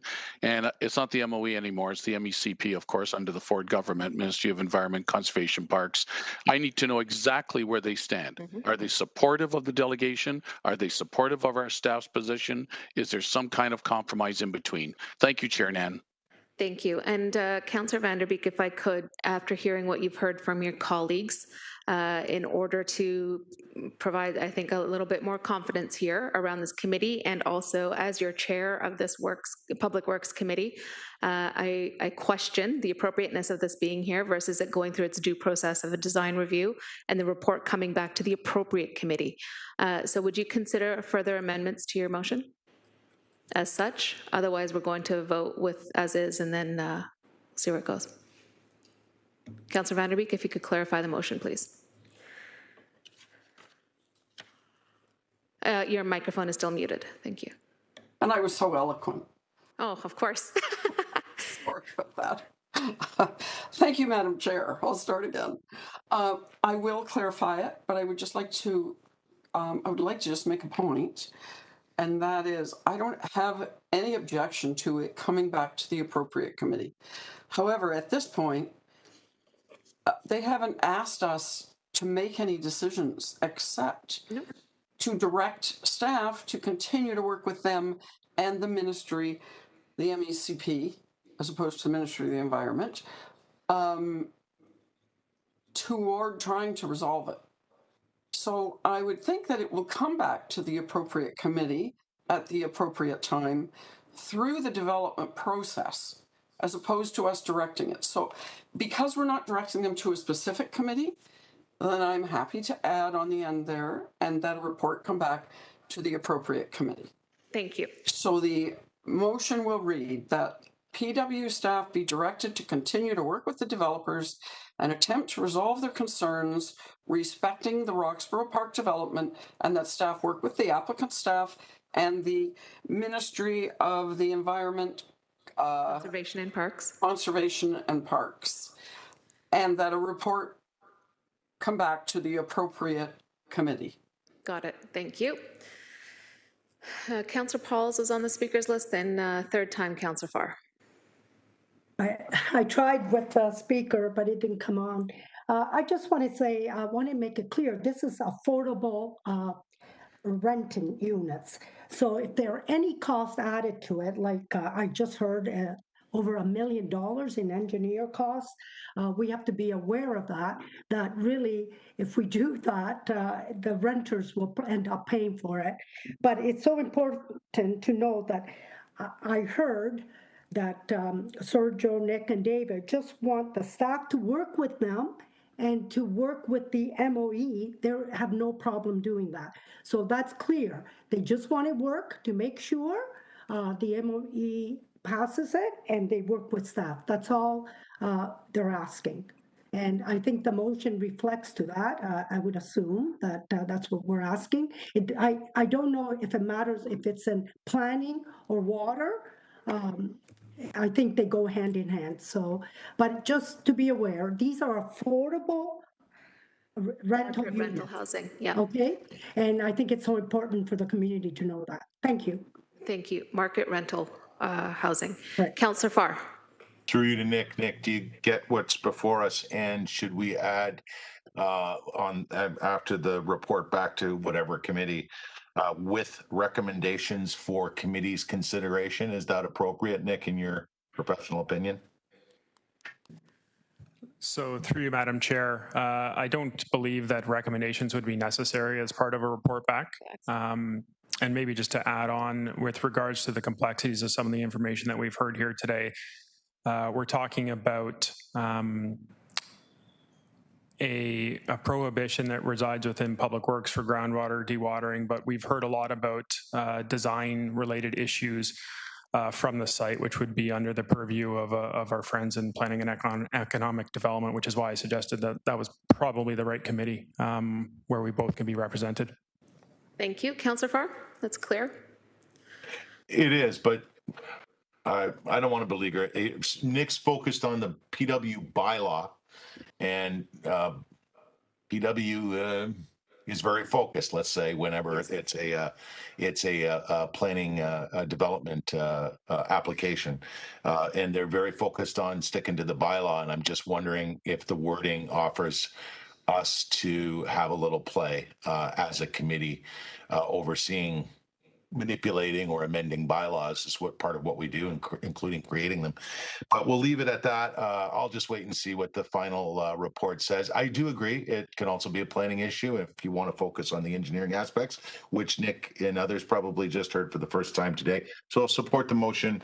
I appreciate the delegations. People can come and delegate anytime when there's concerns. In this case, this is a real important project, I think, to a lot of us, and we want to see it fly. And I hate hearing from delegates that, you know, there's the potential.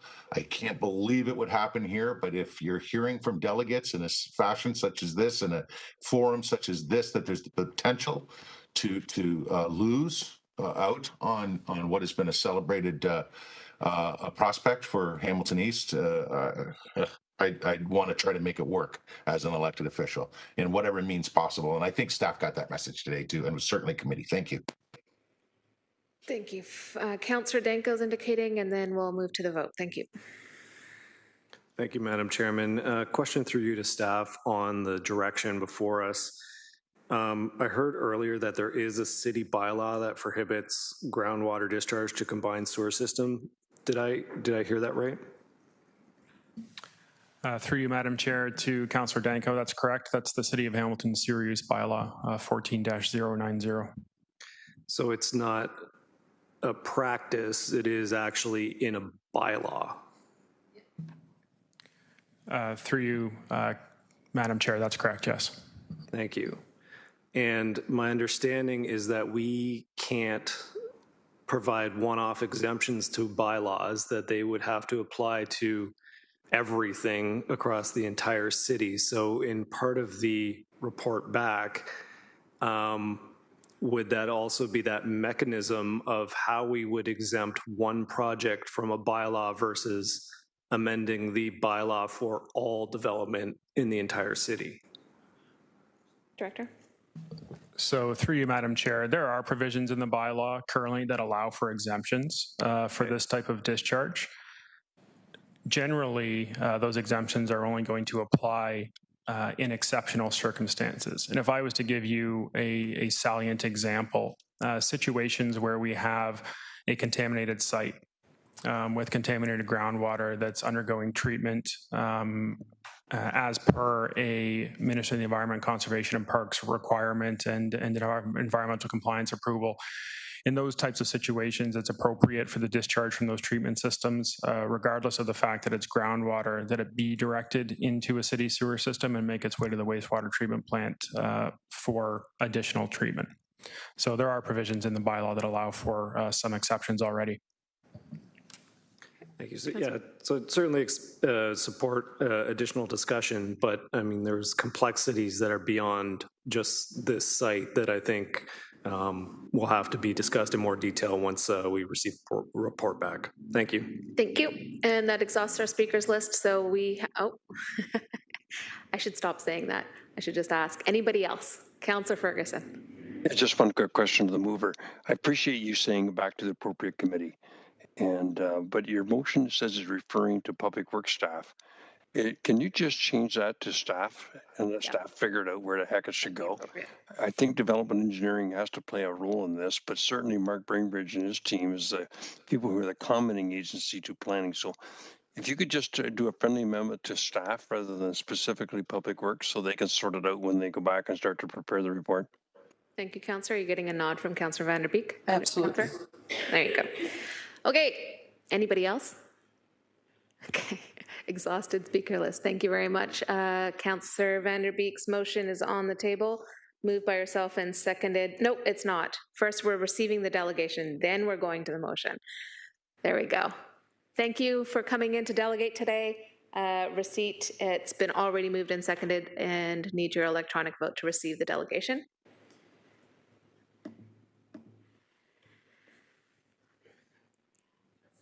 We don't have a mover and seconder to receive the delegation. My apologies. Moved by Councillor Pearson, seconded by Councillor Farr. Thank you.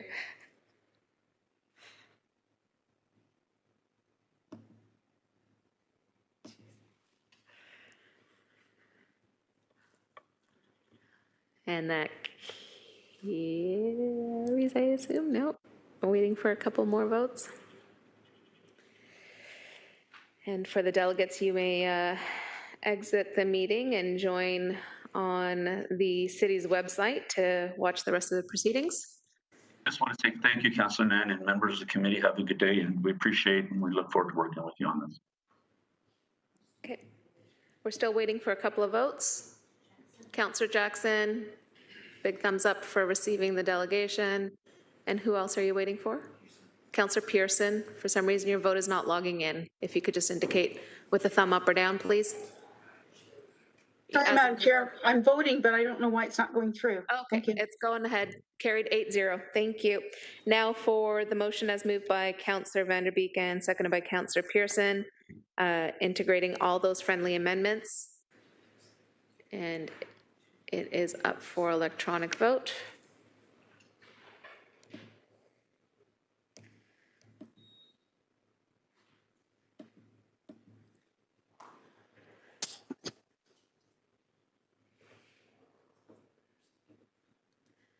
And that carries 7-1. Next up is discussion items. First up is 10.1, Stormwater Funding Review, FCS Report 22043. May I please have a mover and seconder to put the report on the floor, and then we'll open it up for discussion. Moved by Councillor Danko, seconded by myself. Any discussion on the report? Okay, Councillor Danko is indicating in chambers. The speakers list is open. Colleagues, if you could use the icon for those of you who are on WebEx. Councillor Danko. Thank you, Madam Chairman. I guess the only question I have is on the phasing. So the initial phase 1 is developing guiding principles, continuing education, or sorry, council education sessions, and then some public consultation. So through my interpretation, when this direction was passed, that we would be basically starting at phase 2, which is an analysis of alternative rate structures. So I'm just wondering how much of that phase 1 could be, consolidated or perhaps eliminated, just to proceed with the crux of the direction, which is the analysis of the various rate structures. So through the chair, Brian McMullen, Director of Financial Planning, Administration and Policy with Corporate Services. I have John Savoya on the line as well. John's been involved in studies, rate structure reviews that we've done in the past. Yeah, the way that we laid this out was the 3 phases, as the Councillor Danko was mentioned. The phase 1 would be our review, and we were recommending a hiring of a consultant. So. And the suggestion here is that we would just immediately go to phase 2. So our internal staff, which would include John and another staff member that we've recently hired to help us out with this review. That'd be a lot of extra work for those additional staff to do that work. Some of our staff right now are involved in a transition on our water billing contract from Electra over to some other solution. So that would impact the staff resources that we currently have available to work on this type of review.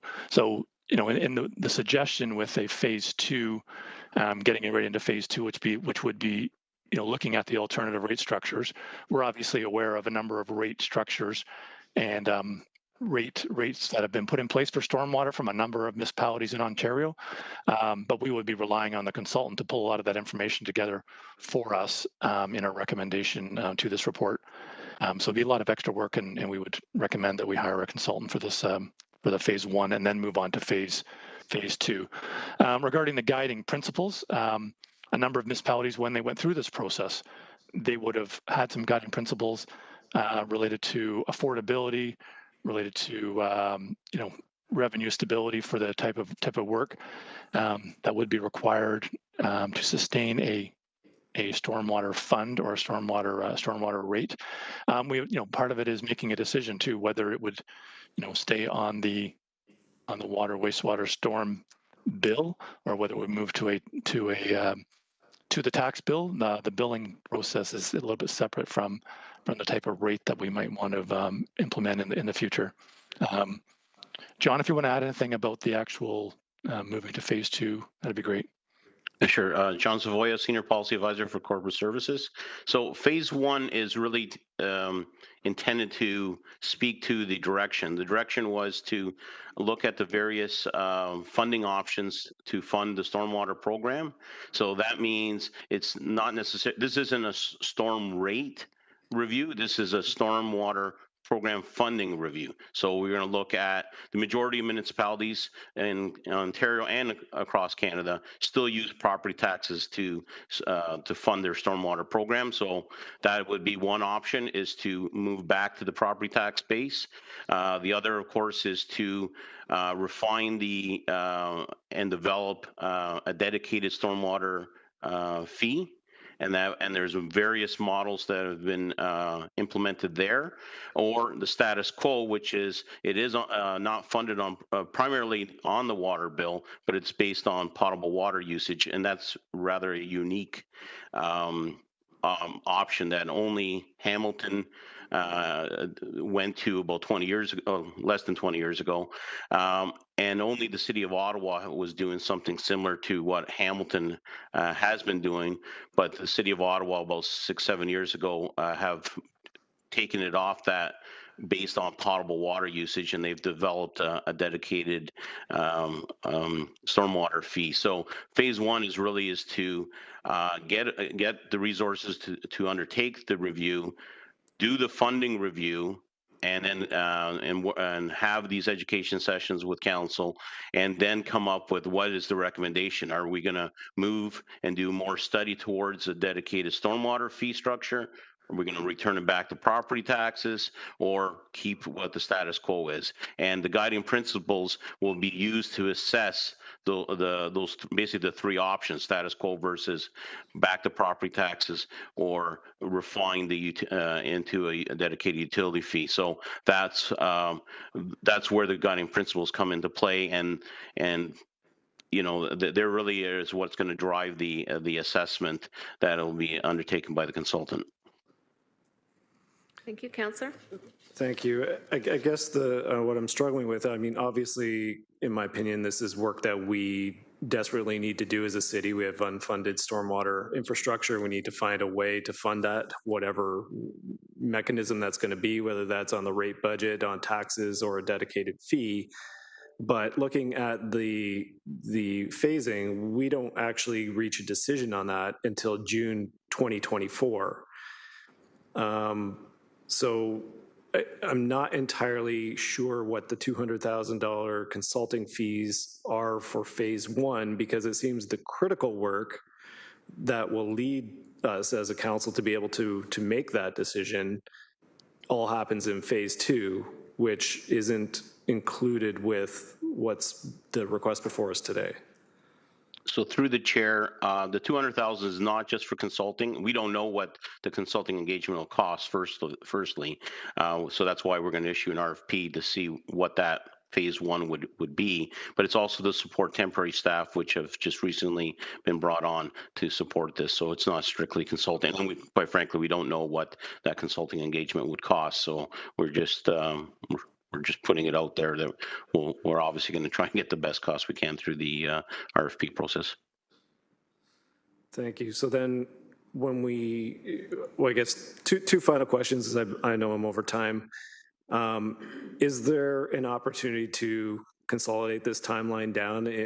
I think the next term of council needs to make a decision as soon as possible, how we're going to fund our stormwater obligations, whatever that decision is.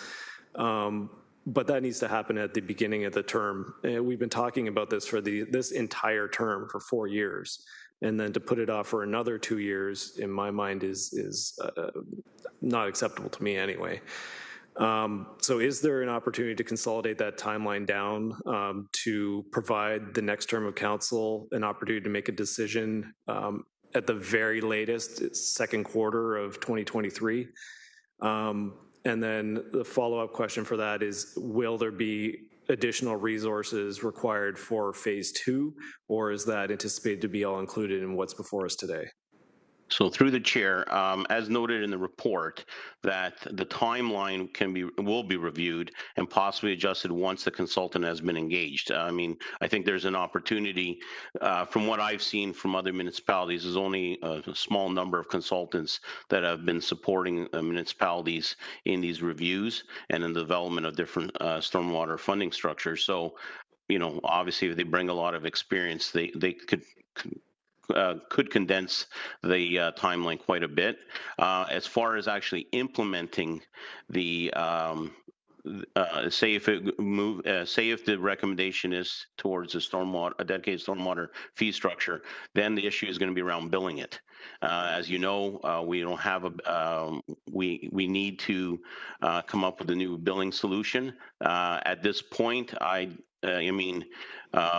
Electra wants us and the cities of Guelph, Markham, and Vaughan to find another alternate solution by the end of 2024. Depending on what solution and whether we collectively move to the same solution or not, which I can't speak to at this point, we may still be relying on Electra into 2025. So it's very hard to say when we can actually implement, because of the real challenge will be this billing solution. Mind you, having said that, Guelph and Vaughan currently have stormwater rates that they are billing through the water bill. So again, the quicker we get the consultant on board, we can put them in touch with those two municipalities, because when the procurement happens for looking for the billing solution, whether that's an external biller or to acquire a billing system that would be run by city staff jointly or individually, that could be in the requirements. And so if it's similar to one of those two municipalities, there may be the opportunity to actually go live whenever the billing solution is in live and ready to go for the city of Hamilton. Hope that answers that. I can't be too definitively at this point. No, thank you. And that answers all the questions I had, Madam Chair. Thank you. Thank you. There's nobody else on the speakers list, so we're moving forward with recommendations in the report as moved and seconded.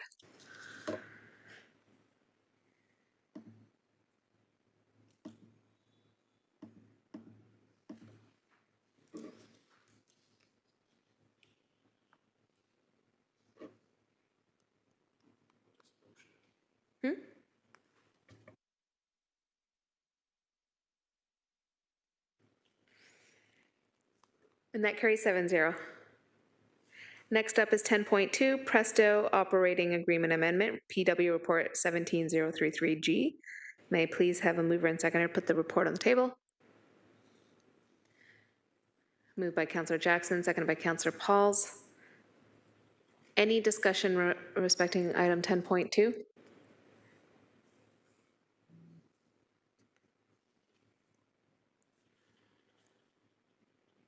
Seeing none, then we'll move forward to vote.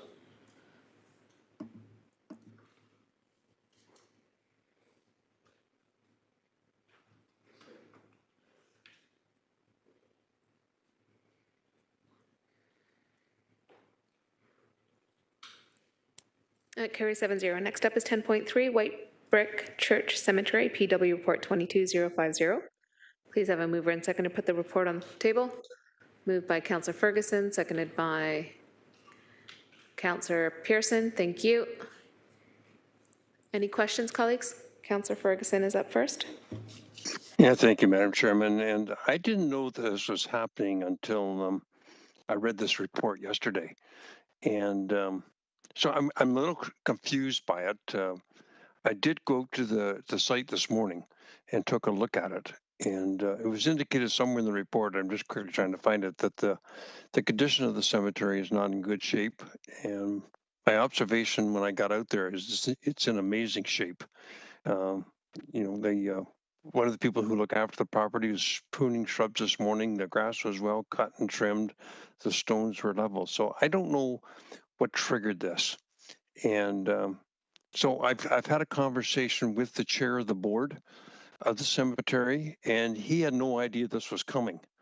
And you would think that the board would be consulted, but it appears that this was triggered by the Bereavement Authority of Ontario, a government agency that oversees these things. And so there's, you know, apparently they bought a lawnmower to fix the, or to keep the grass cut as they should.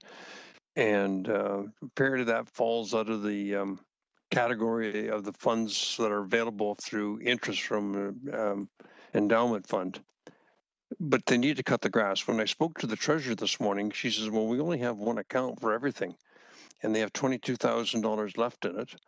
And I explained the capital problem with the lawnmower. And she says, well, we only ever have one account. And I says, well, how long will the $22,000 last you? And she says, well, we get donations every year, so it's been the same for quite a few years. There's no room left in the cemetery. In fact, it was closed in 1925. This is a small little church right on Gardner Road. She says that they do interments of cremated bodies where they go with another family member that has a plot. But I asked them point blank, do you want the city to take this over? And their answer was no. They donate their time. They go cut the grass. They prune it up. They get paid nothing. And it's multi-generational. The family's looking after it. The gentleman I talked to this morning is in his 80s who was doing the pruning, but his great-grandfather started doing it. Then his grandfather did it. Now he's doing it. Now his daughter and son are doing it. So I'm puzzled by the whole thing. I don't know why we're doing this, and we're taking on the cost of $15,000 to do the maintenance. So I would like to see this matter tabled to allow me to arrange a meeting with the the Bereavement, let me just get that proper name again, the Bereavement Authority of Ontario, who seemed to trigger this. I'd like to get, it's actually owned by the United Church, which is part of Presbytery, which is a Presbyterian church. I'd like to get their reaction to this because they're the property owner. And of course, I'd like to hear from our cemetery staff who are puzzled by all this too. So if at the appropriate time, Madam Chairman, I'd like to move this matter to be tabled until I have an opportunity, my office or staff have an opportunity to pull all these parties into a boardroom and just come to consensus of the right way to go. If we got volunteers that are prepared to do this and not cost us anything, that seems like a logical way to go, particularly when they're doing such an amazing job. So at the appropriate time, I'll move that motion. Okay, thank you, Councillor Ferguson. Councillor Vanderbeek is preparing to second. Any questions to staff in that, Councillor Ferguson? No, I've had discussions with Cynthia and with our John Peroda, who's he's on the call today. Both Cynthia and John are on the call. They're okay. I asked them, "Are you okay with the deferral?" And they were. But you feel free to ask Cynthia or John the same question if you like. Okay, thank you.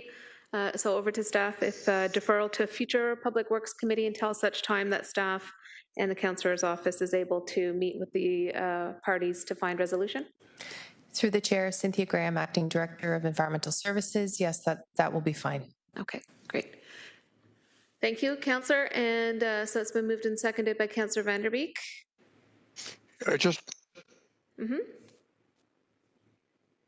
You're still muted. Hold on one second, Councillor. One quick question to Cynthia before we go to meet. Cynthia, would you like my office to set it up, or would you? I wouldn't know who to call at the bereavement. What the heck's the Bereavement Authority of Ontario?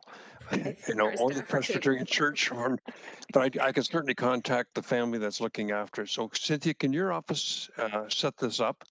And then we can give you the contact information. I think you have it, but of the family that's looking after it. Through the chair, we're happy to set it up. Thank you. Thank you. Okay, moved and seconded, and it is a deferral to future PW committee meeting. And it's before you for an electronic vote.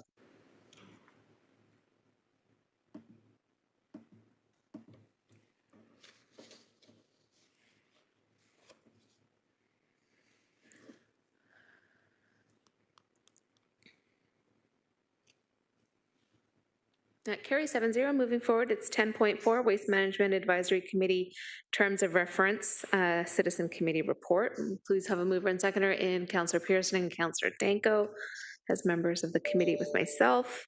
Any discussion on this item? This is just updating the terms of reference. Okay, seeing none, then we can move to electronic vote.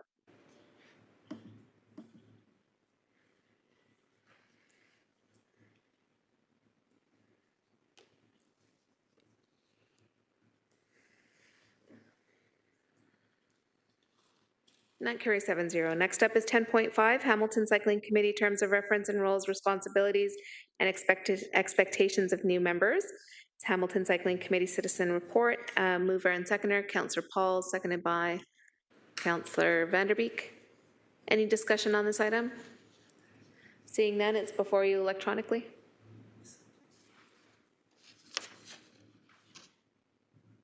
Oh, my apologies. There's an amendment. My apologies. So, Councillor Pauls, I understand that you are going to be moving an amendment on the terms of reference as per the quorum pieces that needed to be amended. Are you prepared to do so? Sorry, committee colleagues, I didn't read the whole script. Councillor Pauls?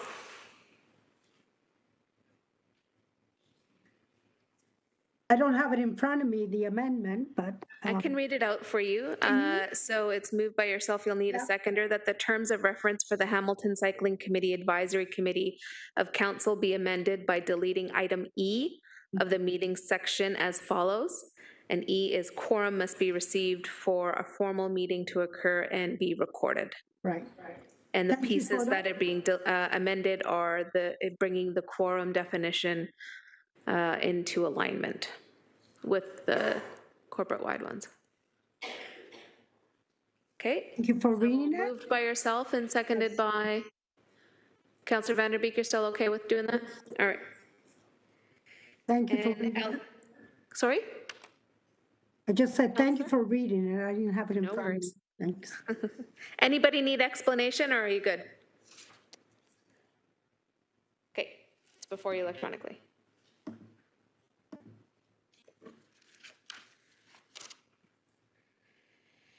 So that's the amendment.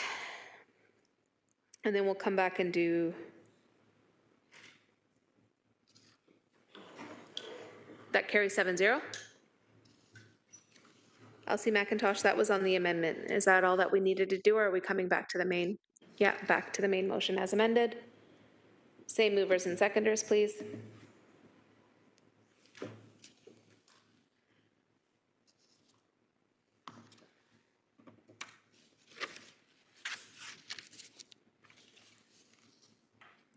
And that carries 7-0. Next up is motions. First up is 11.1, installation of additional transit shelters. Councillor Jackson, could you please introduce your motion? Chair Nan, I often find with motions it can be a much more smoother, happier, and more pleasant time of the agenda. So thank you for allowing me to lead off. Thank you. Moved by myself. If Councillor Powers is still around, he offered to second my motion. He's not, so you're going to need another seconder.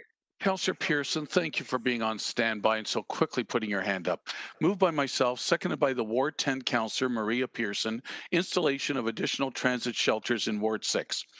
Whereas there's an interest from the Ward 6 residents in continuing to have additional transit shelters installed at bus stops within the ward that currently do not have transit shelters. Whereas the transit division maintains a shelter request inventory and evaluates requested locations against a warrant scoring system. Whereas the transit division has determined that there are 4 outstanding locations within my ward that have been deemed as feasible shelter locations based on their scoring criteria, and this is key, whereas the transit division will be prioritizing the use of capital funding within the annual transit shelter and bus stop expansion programs for this year through to 2024 to fund the upgrade and installation of bus stop pads to comply with the Accessibility for Ontarians with Disability Act standards, but has minimal investment going forward at this time towards increasing the citywide shelter inventory. Therefore, be it resolved A, that staff be directed to install transit shelters with construction to begin this year, installation to be completed no later than next year at a cost of no more than $60,000 to be funded from my Ward 6 area rate of reserve. The number listed there with a typo, it should be 108,056. Thank you, Elsie McIntosh. At the following intersections: Roman numeral 1, Stone Church Road and Pritchard Road, both on the northwest and southwest corners. Roman numeral 2, Stone Church Road and Nebo Road on the northeast corner, and Roman numeral 3, Rymel Road and Pritchard Road on the southwest corner. The B part, that $5,500 for the annual assessment, asset maintenance, and repair of these 4 additional shelters be included in the Public Works Department Transit Division's 23 annual base operating budget. And C, that the mayor, city clerk be authorized, directed to execute any required agreements, ancillary documents with such conditions and terms satisfactory to our city solicitor. So Chair Nan, if I just might quickly say huge thanks to Administrative Assistant Namira Patney from the HSR and Manager Jason Vanderhyde and Elsie McIntosh for their wonderful help and support in putting together the language for my motion. If you've noticed that all 4 locations that are before you today for shelters are all in the Red Hill Business Park area. And this is primarily to provide twofold benefit, Chair Nan. Number one, for many full and part-time employees that traverse across the Red Hill Business Park to get to their jobs in the where the various companies are in the Red Hill Business Park. Number one, this will provide them a greater enhanced level of service with the shelters. And secondly, for many customers and shoppers that wish to take public transit, we'll have these shelters, hopefully with your support, in place after today and next week at council. And may I closing and say, Chair Nan, I have noticed, and I've pointed out every budget session, and whenever the re-envisioning surveys have come back over the last few years, if you've noticed, shelters are one of the top priorities for safety reasons and for protection from inclement weather and enhancing the public transit experience that the majority of respondents often talk about and request. Seconded by Councillor Maria Pearson. Before you, Chair Nan, thank you. Thank you, Councillor. Any comments or questions from colleagues? Seeing none, it's before committee for electronic vote.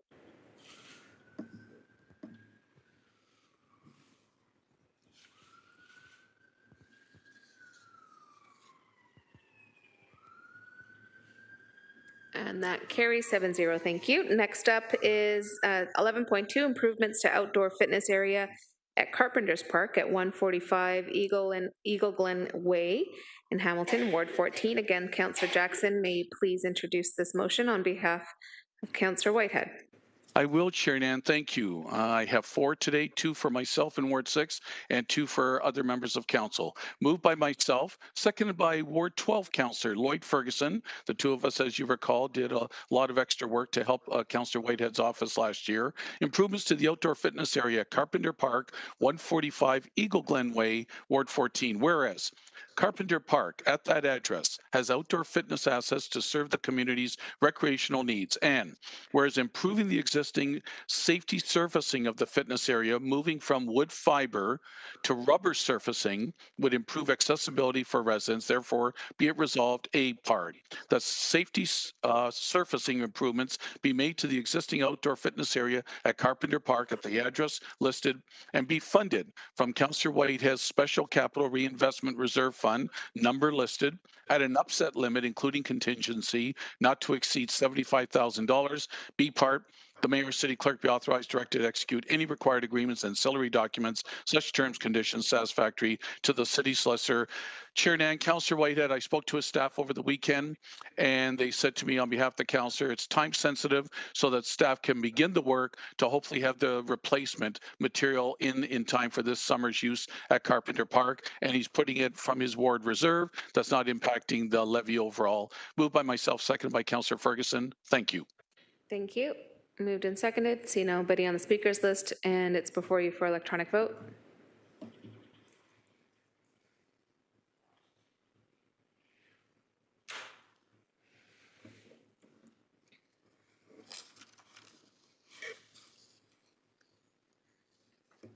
And that carries 7-0. And one more time, Councillor Jackson, if you could introduce your motion. 11.3, installation of speed cushions as a traffic calming measure on Eaglewood Drive. Thank you, Chair Nan. Moved by myself, and it was to be Councillor Powers again, but who would be gracious enough to second? Councillor Pauls, thank you. You were quick that time with your hand. Thank you very much. Moved by myself, seconded by Ward 7, Councillor Esther Pauls. Installation of speed cushions as a traffic calming measure on Eaglewood Drive, Ward 6. Whereas residents on Eaglewood Drive in Ward 6 have advocated for the installation of speed cushions to address roadway safety concerns as a result of speeding. Whereas this was an incredible result, Chair Nan. Signatures were collected from residents, resulting in support by 44 of the 48 homes, not people, of the homes on Eaglewood Drive for the installation of speed cushions as a traffic calming measure. Therefore, be resolved A. Transportation operation maintenance staff be authorized directed to install 2 speed cushions as traffic calming measures on Eaglewood Drive between Royal Vista and Sanina Avenue as part of this year's fall application program. B, that all costs associated with these 2 speed cushions as a traffic calming measure on Eaglewood be funded from my Ward 6 Capital Reinvestment Reserve, number listed there at an upset limit, including contingency, not to exceed $14,000. C, the mayor clerk authorized, directed to execute any required agreements and ancillary documents which such terms and conditions satisfactory to our city solicitor. Chair Nan, I must give a shout out to 2 amazing volunteers, Greg Brown and Rosemary Berry, who led this wonderful petition, and thanking always traffic staff for their support and help and guidance, technologist Durrani and acting superintendent Cafadar, and once again Elsie McIntosh for the language and wording of the motion. And Chair Nan, I know there's a couple of members of council who may not prefer the grassroots type of petition driven is civic engagement that comes regularly from the East Mountain community. But I'll tell you, I listen closely when my constituents and people speak. They're the ones who live within these streets and neighborhoods, and working with professional staff in my office, I think overall we do our darndest to come up with the best results. This is one of them, moved by myself, seconded by Councillor Pauls, for these 2 speed cushions on Eaglewood Drive. Thank you, Chair Nan. Thank you, Councillor. It's been moved and seconded. Nobody's indicating a request to speak, and it's for electronic vote.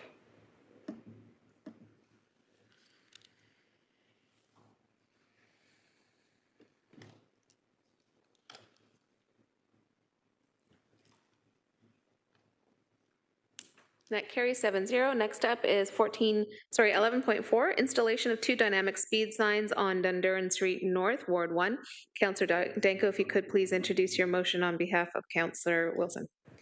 Thank you, Madam Chair. So on behalf of Councillor Wilson, moved by myself, seconded by Councillor Nan, whereas the City of Hamilton is committed to creating safe neighborhoods and vibrant communities through the Vision Zero Action Plan, and whereas ensuring the safety of both pedestrians and motorists is a priority, therefore be it resolved A, that staff be directed to purchase 2 dynamic speed signs to be permanently installed on Dunduran Street North, and B, that all costs associated with the purchase and installation of 2 dynamic speed signs on Dunduran Street North be funded from the Ward 1 Capital Reinvestment Reserve at an upset limit, including contingency not to exceed $20,000. And I believe, is there another page? There should be the clause with all documents and whatnot approved by the city solicitor. Good. Moved and seconded. Nobody's on the speak. Oh, now there is. Councillor Ferguson, go ahead. You're still muted, Councillor.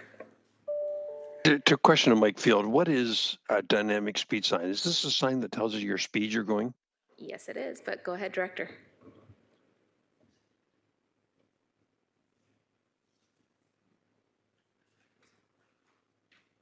Director Field? Yeah. Oh, Chief Saldo, go ahead. Okay. Thank you, through the chair. Edward Solo, Chief Road Official. Mr. Field isn't here today. He's at another engagement. That is correct, Councillor. That is the sign that tells you what speed the motorists on the road are going. And does it also tell you the average speed over a period of time? It does provide us with data in the background, and it collects that for staff. But it does not convey that to the motorists that are going by. No, of course not. I'm just curious to know if it's going to. We've had one on some streets in Ancaster, and they do give the average speed, which is very interesting. Okay, that's all my questions.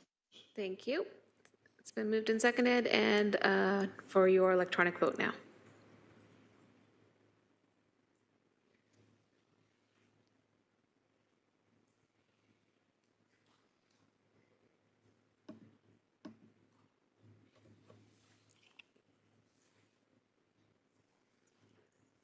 That carries 7-0. Councillor Vanderbeek, as Councillor Powers is out of the meeting as previous chair, may I relinquish the chair to you to introduce a motion?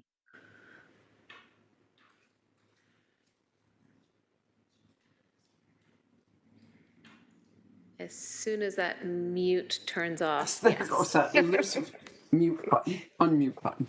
Go ahead. Thank you. So it's moved by myself, and I'd be seeking a seconder on this one.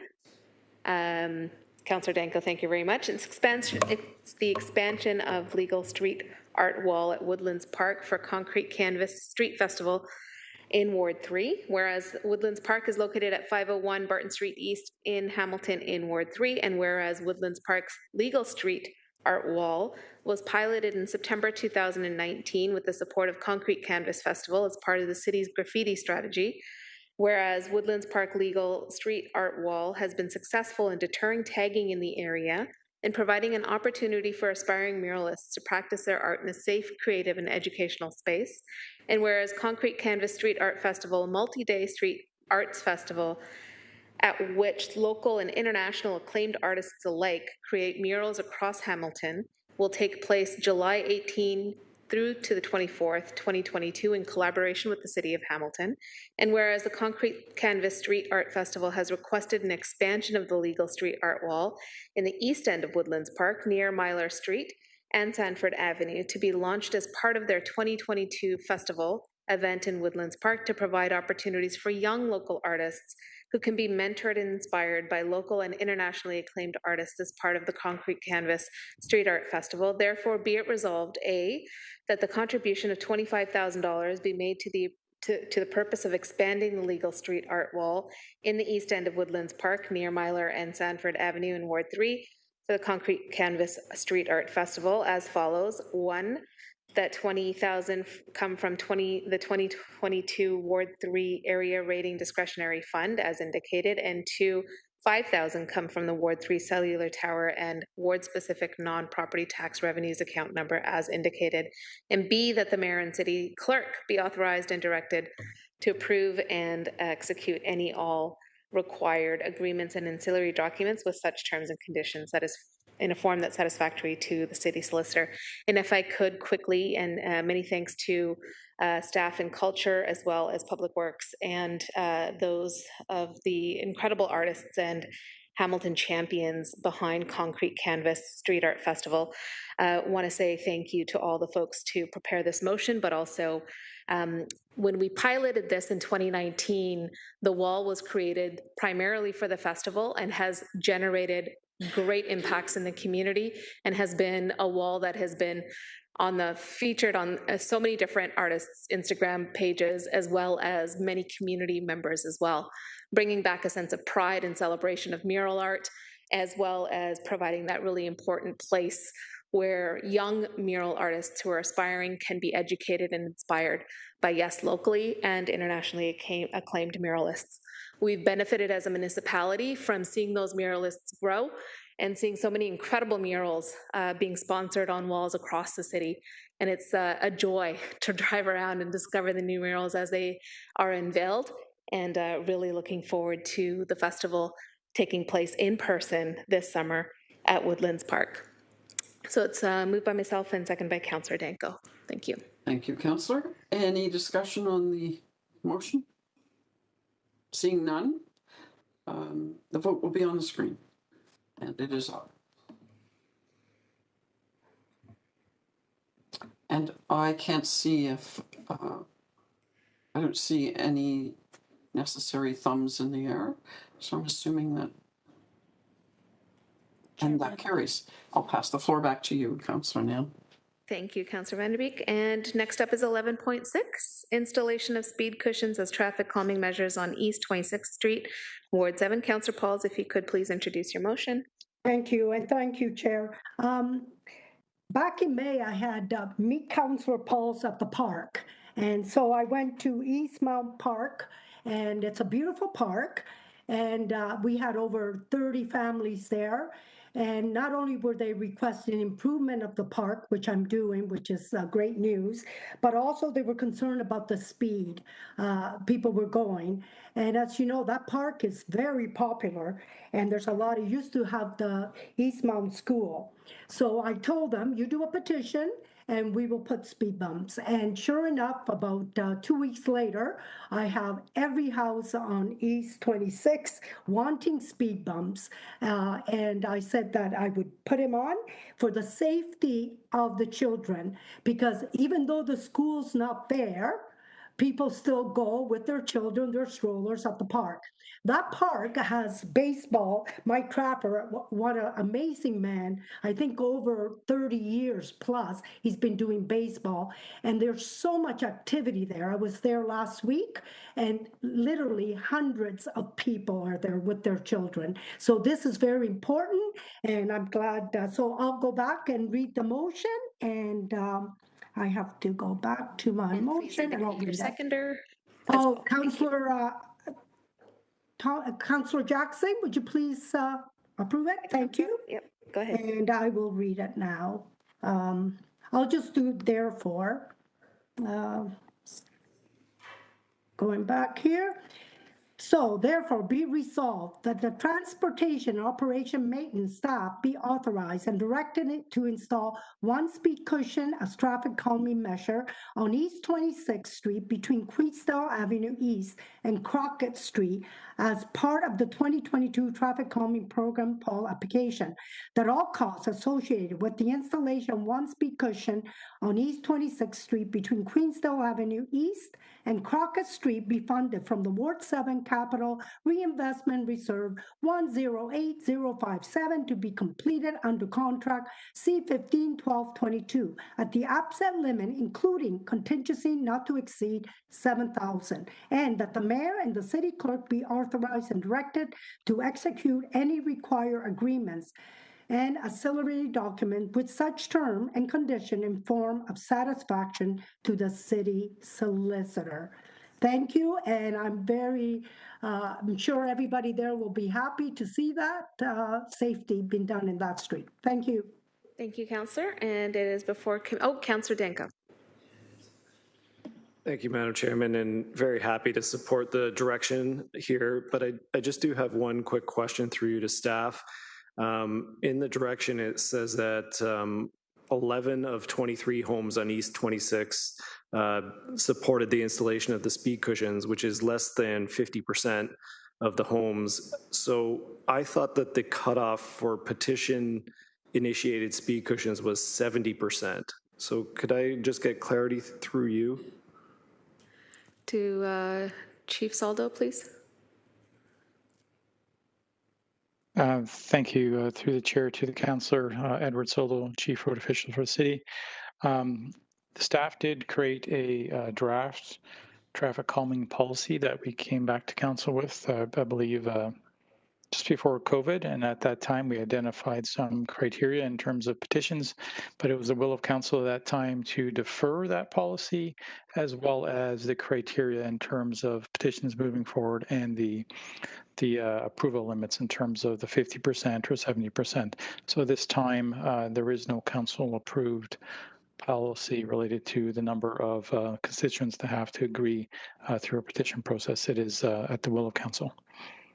Thank you, Councillor. Thank you. And I will note, if a road needs a steel beam guide rail traffic safety measure, you don't do a petition, you just do it because it's the right thing to do. So I appreciate the effort by Councillor Pauls. Thank you. Thank you.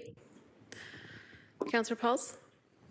I actually have a petition that I sent in, and it was mostly all the homes that maybe the ones that they received, but I have the petition right in front of me that most of the homes did want speed bump. Now you have to realize that used to be a school there.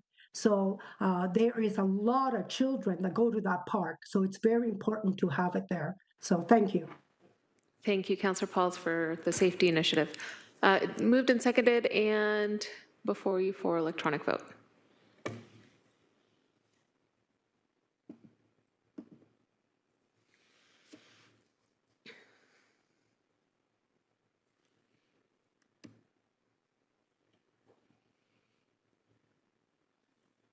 And Councillor Pauls is indicated with a thumbs up, and that carries 7-0. Notices of motion. First up is 12.1, installation of salt-tolerant perennials on the medians at Paramount Drive in Hamilton on Ward 9.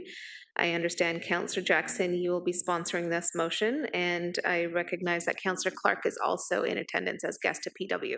So, Councillor Jackson, if you could, please. Yes, thank you, Chair Nan. This is my fourth and last one today under motions, and I would move, seconded by the Ward 10 Councillor Maria Pearson, first of all, to waive the rules because it is time sensitive, please. Okay, it's before committee for vote to waive the rules.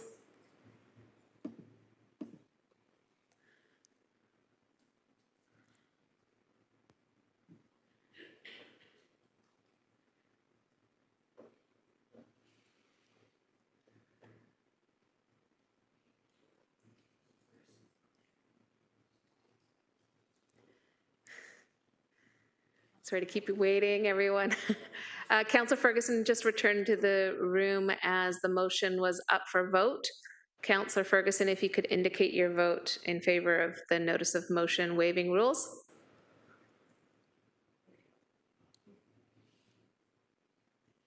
That carries 7-0. If you could, Councillor Jackson, introduce the motion.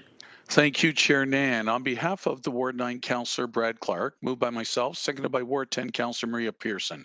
Installation of salt-tolerant perennials on the medians on Paramount Drive in Ward 9. Whereas Paramount Drive is currently under construction, which includes installation of 28 medians planted with trees and sod. Whereas the design of the medians makes the mowing of sod challenging for our current city equipment, and whereas the planting of perennials contributes to biodiversity and habitat across the city, and may I add beautification, therefore be resolved A, staff is requested to change the design of the medians on Paramount from sod to salt-tolerant perennials to facilitate maintenance and contribute to biodiversity.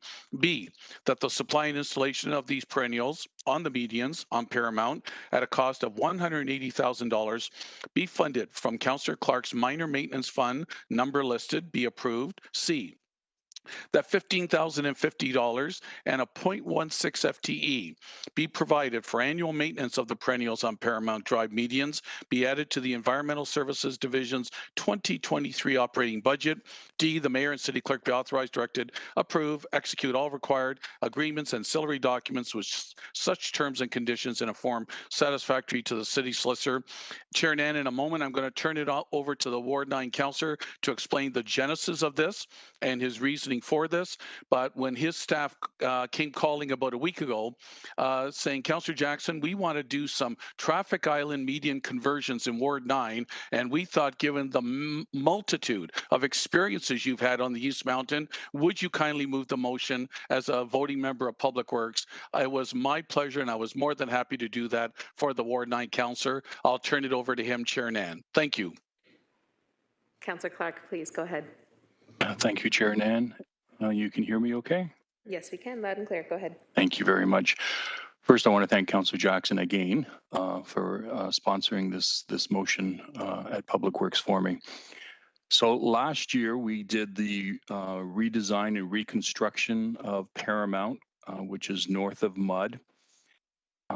The design of the road was dramatically changed because we had a lot of issues with speeding vehicles. And so Mr. Solda and crew looked at the road and came up with the idea of putting islands in, which will slow the traffic down, which it has.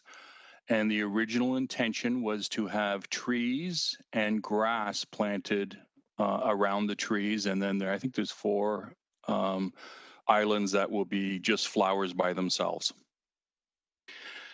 What our staff found this year when they were getting ready to do the work was that it was incredibly challenging to cut the grass on these boulevards because they're very narrow. And so the suggestion came back that we put wood chips in. Well, that certainly was not going to help us with the beautification, as Councillor Jackson so aptly put it. And so we went back to staff and said, well, what can we do? What can we do to provide the color that we've talked to the residents about, and they're very excited to see on these boulevards with the trees. And they came up with a plan of salt-tolerant perennials and 3 different types that will provide us lots of color throughout the summer and into the fall, which I was very supportive of. And so this is the change that is necessary to make this happen. And I sincerely thank the council and the committee for supporting it. Thank you, Councillor Jackson, for moving it. Thank you, Councillor. Any comments or questions by committee members? Seeing none, it is before you for electronic vote, and looking forward to seeing what kind of perennials those are, Councillor Clark, to beautify your area so that that might become a standard for other areas that need salt resistant, tolerant perennials as well.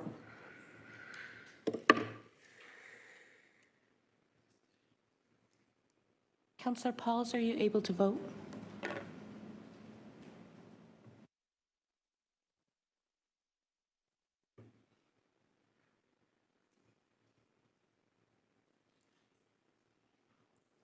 That carries 7-0. Next up is 12.2, which is replacement of tennis courts at Bollock's Corner Park at 40 Park Avenue, Hamilton, Ward 13.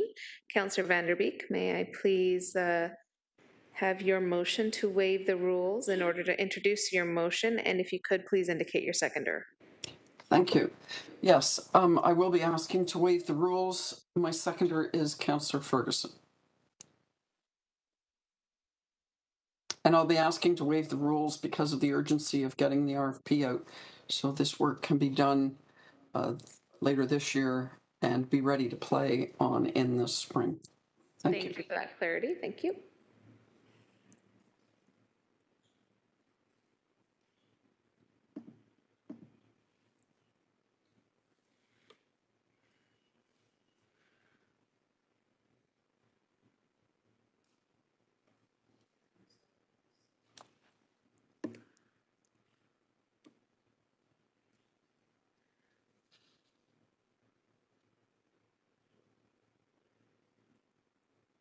And that motion almost carries 7-0.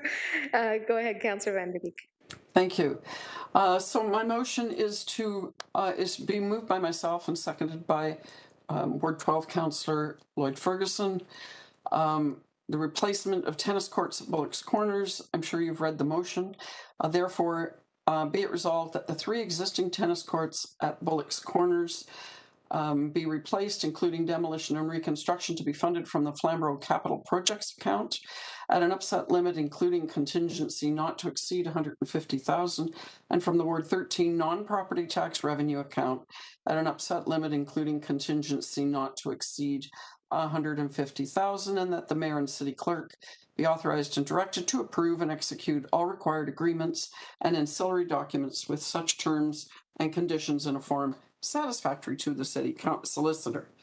Thank you. And just as an aside, staff are aware of this. I've been working with park staff and finance staff to be able to do this, and I appreciate your support. Thank you. Thank you. And there's no speakers on the speakers list, so it's before you for electronic vote.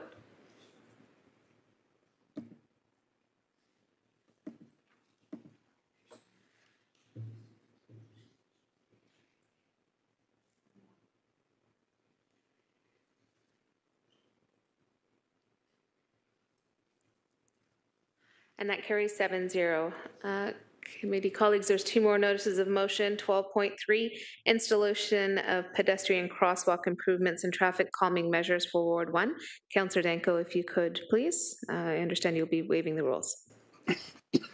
Thank you, Madam Chairman. It's a motion to waive the rules in order to get this on the 2022 construction schedule.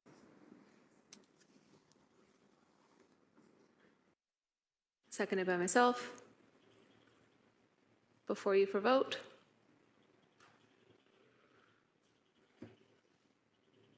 Waiving of the rules.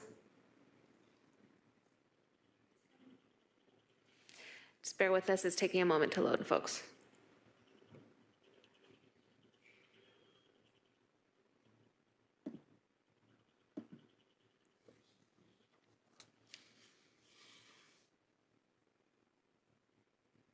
And that carries 6-0.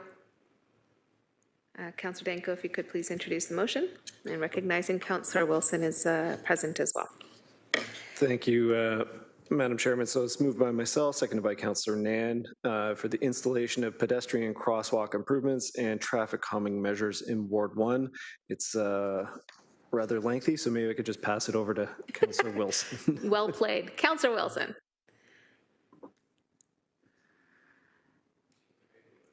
Oh, it's okay. I'll open. Well, yes, please. Thank you.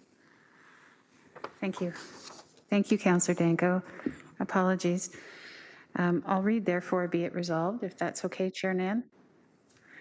A, that transportation operations and maintenance staff be directed to install a raised crosswalk and intersection geometric improvements to improve pedestrian crosswalk safety at the intersection of Charlton Avenue West and Kent Street at a cost including contingency not to exceed $45,000. B, that transportation operations and maintenance staff be directed to install intersection geometric improvements to improve pedestrian crosswalk safety at the intersection of Glen Road and Bond Street North at the southerly east leg intersection at a cost including contingency not to exceed $22,000. C, that transportation operations and maintenance staff be directed to install raised crosswalks and associated intersection geometric improvements as required to improve pedestrian crosswalk safety at various entrances to Victoria Park, 500 King Street West, at a cost including contingency not to exceed $150,000, excuse me, at the following intersections: 1, Strathcona North and Head Street; 2, Strathcona North and Lamoureux Street; 3, Strathcona Avenue North and Florence Street; and 4, Florence Street and Inchbury Street. D, that transportation operations and maintenance staff be directed to install traffic calming measures on an ongoing and as requested basis, working in alignment with Vision Zero and Complete Street principles, and working on priorities in collaboration with the Ward 1 office at an upset limit, including contingency not to exceed $125,000. E, that all costs associated with the installation of Ward 1 raised crosswalks, associated intersection geometric improvements, and traffic calming measures be funded from the Ward 1 Capital Reinvestment Reserve 108051, and F, that the mayor and the city clerk be authorized and directed to execute any required agreements and auxiliary documents with such terms and conditions in a form satisfactory to the city solicitor. Chair Nan, all of these items, save and except D, are immediately adjacent to public schools. The first is Ryerson Middle School, and Strathcona is immediately adjacent to Strathcona Elementary School in the Strathcona neighborhood, of course, and the Glen and Bond is immediately adjacent to Coots Paradise Elementary School. So in keeping with our vision to be the best city to raise a child and to age successfully, I would ask for the support of my colleagues on Public Works to expend such monies to improve pedestrian safety. Thank you. Thank you. The speakers list is Councillor Ferguson. Yeah, just a question to the clerk, Madam Clerk. Why isn't that motion on the agenda? I can't see it. I just, Councillor Wilson read it out rather quickly. It sounded long and comprehensive. And the next one's not on either, whatever it is. Councillor Ferguson, through you, Madam Chair. The councillor, it is not on the agenda as it is being walked on as a notice of motion today. Oh. They're being introduced as notices of motion today. I got a problem here. I got a hammer drill or a big pressure drill removing brick here in my home. And so you just say you didn't get it in time to put it on the agenda then? Is that what I heard you say, Carrie? That's correct, Councillor. So how are we supposed to know what we're voting on if we don't have the motion in front of us? As it was read out, Councillor, notices of motion sometimes do come through. It's not good enough that I just read it out. So I can't support this because I want to know where these raised crossings are going, and I tried to pick it up as you're reading out, but I got a terrible racket in the background. So I'll just be opposed to it. Councillor, if you would like, we could put the motion up on the screen so you can read it. Yeah, I apologize.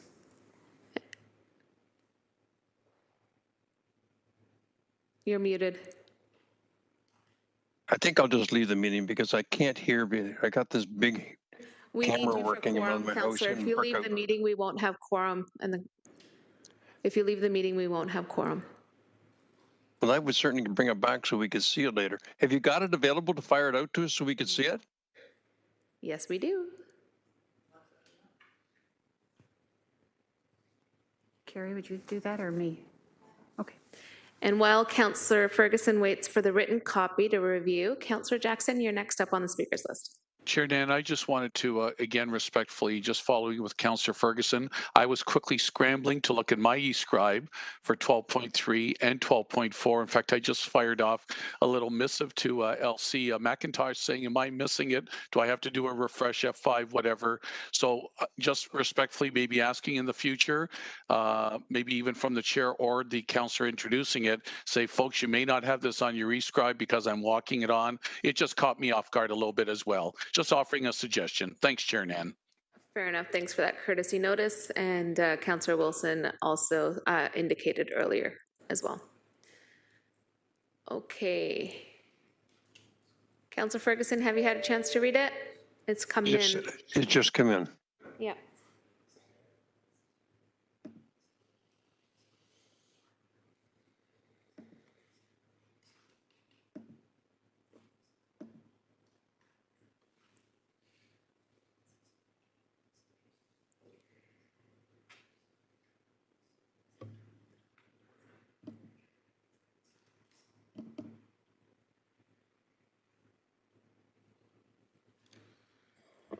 So are any of these raised speed bumps on King Street arterial roads? I'm trying to speed read this thing as much as I can. Yep, no problem. Councillor Wilson's here to answer the question. Thank you. I think maybe the confusion, and I apologize, colleagues, none of them are on arterial roads. The reference to King Street West is just for purposes of a locate. It's not on King Street West that the improvements would be sought. It's a road that's off King Street West. It's called Strathcona Avenue North, and it's adjacent to Strathcona Elementary School. None of the roads identified are collector or arterial roads. Thank you. Councillor Ferguson, any further questions? Nope. Thank you. Okay, so it's been moved and seconded by Councillor Danko and myself, and before committee for electronic vote.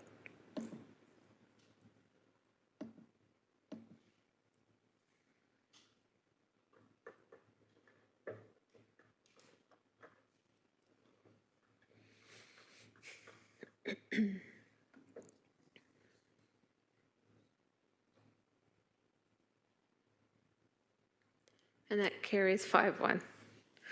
Next up is 12.4, installation of parks on Sanders Boulevard, Ward 1. Councillor Danko. Do they have this one? Thank you. So again, this is a motion to waive the rules on the basis that to get this into the construction schedule as soon as possible. Thank you. Moved by yourself, seconded by myself. Waive the rules.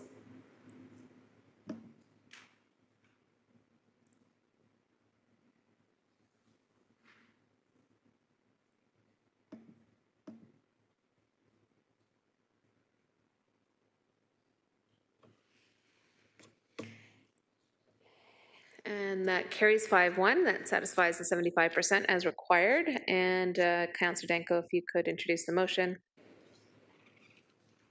Thank you. And again, apologies. This is not in the written agenda, so you should have it by email. But this is moved by myself, seconded by Councillor Nan. This is for the installation of parkettes on Sanders Boulevard, whereas Vision Zero and Complete Streets principles are used in the city of Hamilton to provide a safer environment for all road users. Whereas Sanders Boulevard represents and engaged the Ward 1 office requesting a parkette rest stop facilities to encourage walking. Whereas Sanders Boulevard has a wide corridor proposing the unique ability to repurpose existing street space and encourage modes of transportation in alignment with the Complete Streets principles.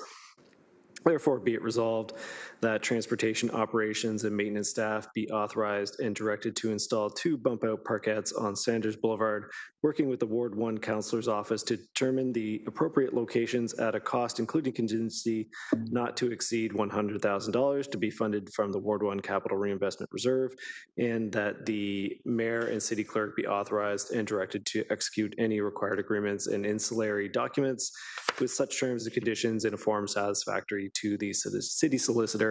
And I will pass it over to the Ward 1 councillor if I can, just for explanation. And again, apologize for not having these on the agenda. We all know it's like trying to get something in approvals for funding when it's construction season.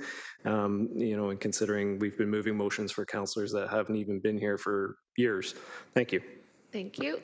Councillor Wilson, please. Yeah, thank you. I think it's my apology to extend, and I do that sincerely. This has been in discussion for some time. Sanders Boulevard is in the neighborhood of Ainsleywood North. It runs parallel to Main Street West. It is a considerably wide road, given the historic beginnings of that neighborhood, but it is primarily well, it is solely a residential street. It is home to quite an aging population who share that neighborhood with quite a young population in the form of students. And the folks who live there are underserviced in terms of green space. They don't have a recreational facility. They don't have a library. And we have been looking for green space to no avail. And this provides for small green space for when they are out walking on Sanders to their destinations, where they can just stop mid-block and sit and rest before they continue. So it serves a number of purposes. Thank you. Thank you. It's been moved and seconded. Nobody's on the speakers list before you for electronic vote.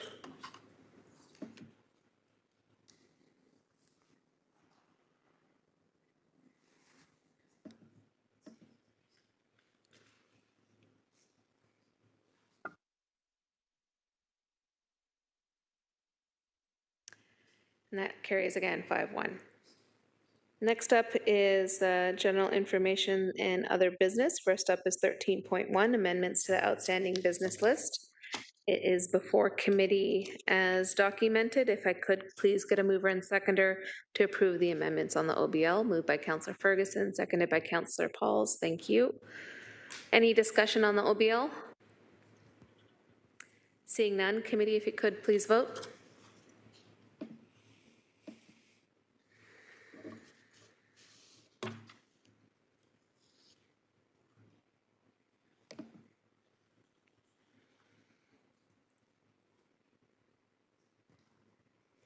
That carries 6-0. Any other items for general information or other business?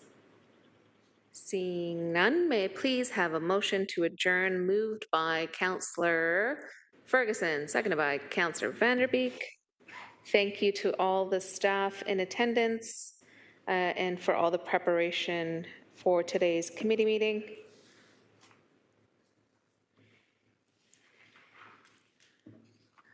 And